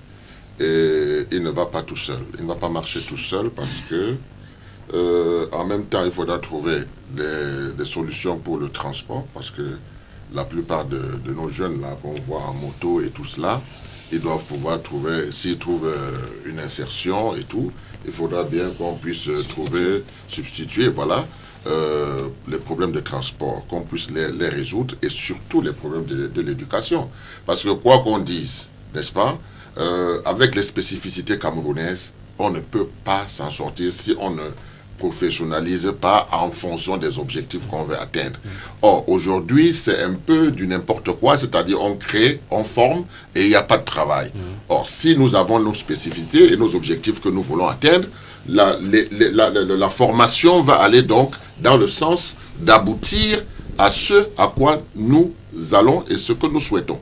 Donc, adéquation, formation, emploi, spécificité des différentes régions et mise en place des mécanismes pour que les enfants puissent trouver. Maintenant, encadrement au niveau de la commune, encadrement au niveau de la région pour que ces jeunes, n'est-ce pas, entrent dans le travail en étant des entrepreneurs parce qu'ils ont un partenariat avec leur commune qui leur permettent donc d'être des entrepreneurs en même temps et de pouvoir partager avec la commune qui, elle, va les encadrer et retenir ce qui revient à la commune pour le développement général. Et ensuite, les enfants pourront donc organiser et avoir des sociétés communes, n'est-ce pas, des GIC ou je ne sais pas quoi. Ils vont se retrouver, mais toujours est-il dit que les communes vont devenir dans ces points d'ancrage au développement. Pour les gens vont rester, les gens ne vont plus se balader pour venir au chômage, ils vont trouver du travail. Et ça, c'est un travail qui se chiffre en millions d'emplois. Jacques Maboula Bouya. Je voudrais dire à la jeunesse qui nous écoute et aux femmes, naturellement, à toutes ces personnes en proie au chômage, qu'ils sont dans le chômage parce que c'est un objectif politique du système actuel. Rendre l'homme pauvre pour mieux le contrôler et le ridiculiser en instrumentalisant la peur. Au soir du 7 octobre, si tu choisis le bâtonnier... On n'est pas encore en campagne, hein. On n'est pas encore en campagne. On apprécie juste... On apprécie... La terre... Jacques Maboula, on va pas... En tout cas, l'agence de gestion des ressources naturelles, le bâtonnier à Kérémouna, vise à restituer aux populations la terre, le bois, les ressources naturelles et de leur donner les moyens de transformer localement et de participer. Vous allez nationaliser? Non, on va restituer aux communautés leur propriété, leur bois, leur terre et toutes les ressources qui s'y trouvent. On va leur donner les capacités de transformer. Pour ceux qui ont du sable dans le fleuve, ça va être des extracteurs mis à disposition de ces communautés pour créer de la richesse. Sauf qu'on ne connaît toujours pas le coût de ce type d'ambition. La richesse nationale d'un pays, c'est la somme des richesses dans chaque territoire. Et tant que vous avez handicapé des communautés, ça se retrouve ou au camp Yabassi, ou à Douala Newbel, parce qu'elles n'ont pas la capacité de valoriser le potentiel ancestral qui est le leur. Nous allons donner à toutes ces communautés les moyens de s'approprier. C'est ce que nous avons appelé le système d'incubateur et développement des entreprises. Mais mieux encore, la fiscalité attractive. On en parlera largement. Va susciter un grand investissement au Cameroun, et la transparence en termes de gouvernance doit faire en sorte que les entrepreneurs seront aux portes du Cameroun et le salaire va remonter. On parlera largement peut-être de cette fiscalité attractive. Peut-être que cela veut dire allégeance de quelque chose. On ne fait pas confiance à quelqu'un qui est opaque. Oui. Et le système actuel est opaque et pire, corrompu. Luther Beka, un mot rapidement parce qu'on va sortir de ce programme. Ce que nous pouvons dire, et moi je suis un jeune, c'est que au temps de la campagne, il y aura tout genre de promesses. Mais le président Biya reste fidèle à lui-même parce que lui-même il parle de l'employabilité et du problème du chômage. Et je reste fidèle à ce que j'ai dit. J'ai dit le président Paul Biya est celui-là qui a formé les Camerounais et puis comment continuer à les former pour une bonne professionnalisation pour l'emploi. Et pour l'emploi, il y a deux secteurs. Il y a les concours directs qui intègrent les Camerounais chaque année et qui sont des milliers. Et il y a le secteur de l'auto-emploi où il a mis un certain nombre de batteries d'organes qui les accompagnent comme le PIASI, comme le plan triennal jeune, pour pouvoir permettre à ce que les jeunes soient leurs propres employeurs. Maintenant, il s'agit de dynamiser cela, il s'agit de booster cela pour que ce soit efficace et pour que chaque Camerounais puisse être son propre employeur et être, n'est-ce pas, le levier d'emploi pour les autres. Voilà un peu la philosophie générale du président Paul Biya qui reste égal à lui-même et qui reste celui-là même que les Camerounais peuvent compter et non, n'est-ce pas, les Mélins, l'enchanteur qui vont promettre mon et merveille. Merci Luther Beka d'être venu. Vous êtes issu du Rassemblement démocratique du peuple camerounais. Je remercie également Jacques Maboula Bouya de la plateforme pour une nouvelle république qui soutient la candidature d'Akérémouna. Merci Emmanuel Kounié d'être venu également. Vous qui êtes du Social démocratique Front et dont le candidat à l'élection président n'est autre que Joshua aussi. Enfin, je vais remercier Cyril Sambaka, vice-président de l'Union démocratique du Cameroun, dont le président Adamou Damdjoya est en course pour Etoudi cette année 2018. Aux téléspectateurs, je vous dis 1000 fois merci d'avoir participé à cette émission, 1000 fois pardon de n'avoir pas évacué l'ensemble des SMS parvenus jusqu'à nous, mais 1000 fois merci pour cette extrême fidélité à ce programme Etoudi sur les antennes de la télévision du monde. J'aurai donc le privilège et le plaisir de vous retrouver très prochainement sur nos antennes. Bonne soirée à tous.